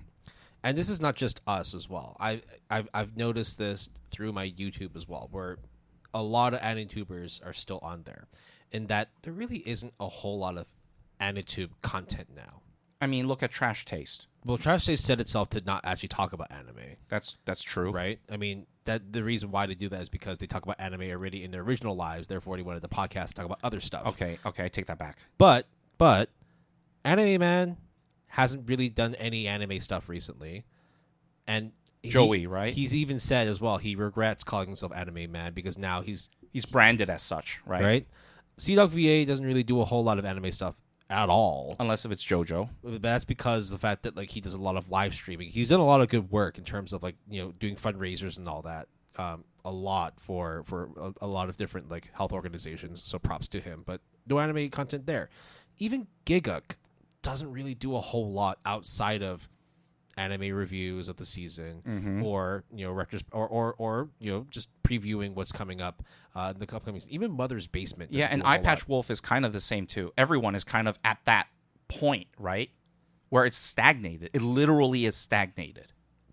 Yet there's been more and more anime coming out every year, and yet there's still good stuff every year, every season. The percentages have dropped though. Yeah, I didn't say the proportion, right? Yeah, but there's still good stuff and great stuff. It's just become really hard to talk about anime because of the fact that I think it's also just the fact that the whole AniTubing history itself is so short. Exactly. right? Like I think Anime Man himself, right, Joey, only really started doing YouTube like 7-8 years ago, maybe a little bit after that, a little before that. But this was also a time when it's like anime at that time, like 8-9 years ago, was still kind of like not necessarily like well respected or unknown. Yeah. It was unknown. You were a maverick, right? But now that it's everywhere, and all these companies and all these hype trains are capitalizing on the next best thing and all that, it becomes so watered down that it becomes really hard to talk about the industry at large. What other benefits there are to watching anime other than waiting for the trilogy movie of Demon Slayer, waiting for My Hero Academia to finally end, and then Vigilantes to pick the baton and keep moving forward, right? The fact that Naruto itself is still being talked about, the fact that we have to have a reboot of Bleach to remind people that, hey, you know, Bleach actually wasn't all that bad. Well, it's not a reboot, right? It's just a finishing of the story. It took them almost 15 years to get anything out. Like, yeah, that's true. Right? Like, I would like call it's it a revival, I would say. Right? So they even made a whole new studio within PRO to Yes. specifically focus on that. And only that, yeah. So when those things crumble, when you no longer have your Demon Slayers, when you no longer have any more Bleaches, and people are finally, I have no idea when, but when people are finally done, like, about watching Naruto, are we going to be sitting here and be like, man, like, Witch Watch is amazing. Man, Kowloon Generic Romance was amazing. You're never really going to hear any of that. Why? I think you would. How? Compared to the thousands and thousands of videos of Naruto versus, do you see anything about any of these series at all? Yes, they're mangas, but I just don't feel like there's going to be as much hype about those things. Fierden did really, really well. Oshinoko probably as well, yeah. But those are not. But Oshinoko is different because of the fact that it came from a very specific writer that everyone loves. Right, Akasaka. And Fierden itself was an anomaly. Nothing else has changed since then. I feel that we're at that point now where like anime is in a bit of a rut in terms of what you said, in terms of creativity, in terms of new properties, in terms of things that would be able to sort of broaden the horizon of anime outside of just making more anime. I hope that there is a movement at some point where writers, where creators can at least get more of their stuff shown.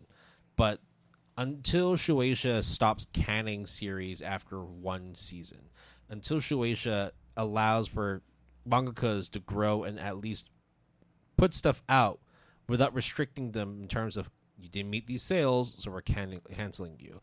Until we have streaming services not put so many things behind paywalls, and until we have a clear idea in terms of how AI is used within the industry, I'm not really hoping. I'm not really holding out much hope in terms of being properly wowed by anime. I haven't had that. Oh my god, this is not Dandadan.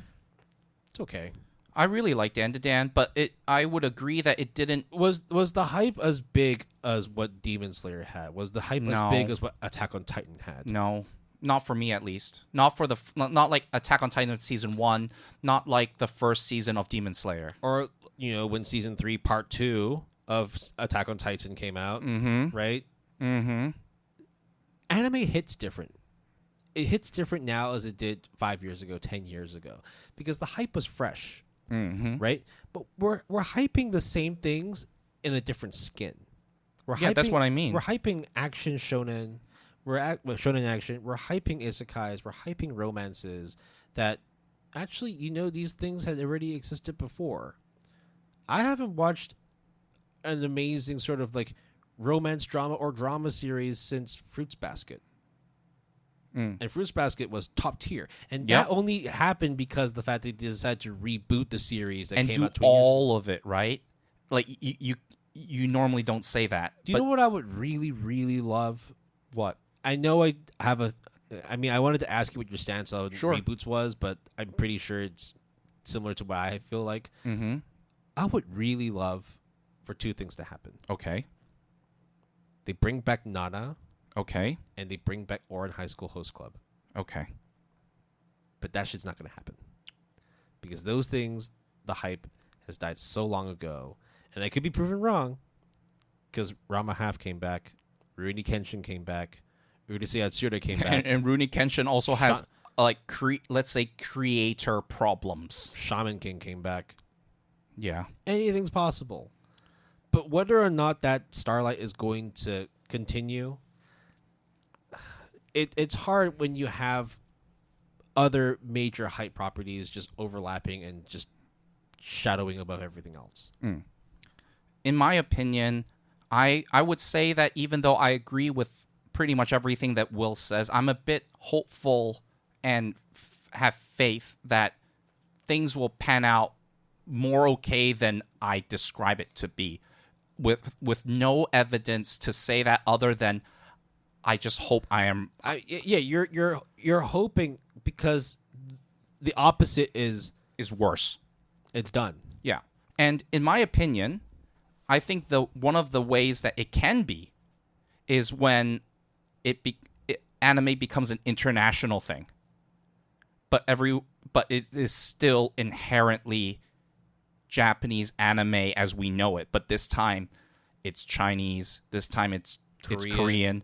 And obviously it's Western, Saudi, or it's Arabian of sorts. Like we have no idea in terms of how vast this journey of anime can grow. Yeah, I think like now it has to expand beyond Japan. I know that it already has in many ways, but in like a creative production. So when we talk about this hype animation studios doing an anime of this show, we're talking about a Chinese studio, and then after that we talk about a Korean studio, and then we talk about a studio in Poland, for example, and all of these are doing hype shows on a massive grand scale rather than it being focused and localized, concentrated just within Japan, or at least like that's how I see it.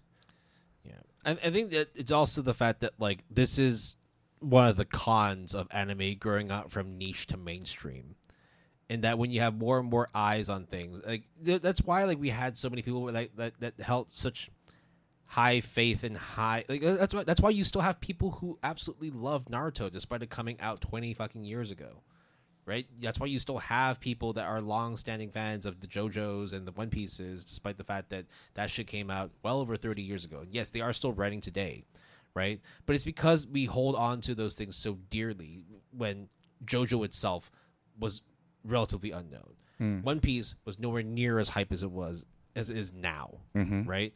But now that everybody wants a piece of the pie, everybody wants to get their fingers into this,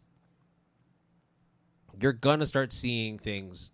We already have seen things get diluted. We already have seen things get so divested that it becomes really hard for you to navigate any regular anime season in hopes of finding something good. It wasn't that long ago that we had that summer where we just like, what the fuck are we gonna do? There's absolutely nothing to watch. I mean, yes, that part in reason was due to COVID, but yes, those kinds of instances, at least the feeling that we had at that moment, I think is somewhat exhibited and somewhat, expressed by us.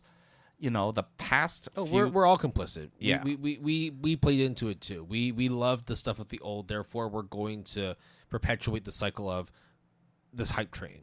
We all have a part in this. But I'm going to stay and see where it leads. That's definitely going to happen from my side, and I think with Will as well. And despite us kind of, talking about this and being very melancholy about it, I think for whatever reason, just like how anime, for whatever reason, the MCs just have hope, just have faith, based on nothing. Just pure instinct. I just have faith and hope. Things will be fine. It's just right now not that great at the moment. And I think that pretty much wraps up our episode of 100 of the Good Anime Palette podcast. So we would like to thank you for listening to this episode. Honestly, like episode 100, it's been a long time coming. I never thought we'd get here, but I'm always excited to see where, it will take us years from now. And we really appreciate you listening, whether it is then till now and future, or you're just joining in on the hype train. If you want to leave a rating or review on your podcast platform of choice, we appreciate it. If not, it's all good. You can contact us through our email, gapalette@gmail.com, GAPALETTE, all lowercase, all one word, using the handle @PaletteGood, capital P and capital G, all one word. We are on social media. We also have our Discord server. We have a website, www.goodanimepalette.com, all lowercase, all one word. Music credits for this episode. Our intro music is Life is a Party by John Runefelt. Our break music is Chemistry Love by Swift7. And our outro music is Voyage by Pow. You can support the music artists that we feature by listening to them on Spotify, Apple Music, or your music listening platform of choice. And Epidemic Sound provides all of our royalty-free music. If you're interested, you can sign up using our referral link in the show description. Terms and conditions apply. Whew. Well, I realized that looking ahead into spring 2025, there's only like a handful of anime series that I'm actually interested in watching. Well, I think we say that about a lot of pre-airing, and then I think like a month out or something. Like, I think in March, we would get a plethora of announcements that all of a sudden, oh, this thing, by the way, is now going to be airing in like a month. I think that happens all the time. But yeah, it's a bit, let's see how it goes, Will, when we get to the spring 2025 seasonal review. Yeah, let's not get ahead of ourselves. We still got exactly. We still got 2 months' time. But other than that, episode 100, bro. Success. High five, high five. Woo! Let's see if we get to another 200 or 300 or 400. Yep. Until then, though, this is it. I'm going to wallow in my misery as I think about what happened to the future of anime. My bad, guys.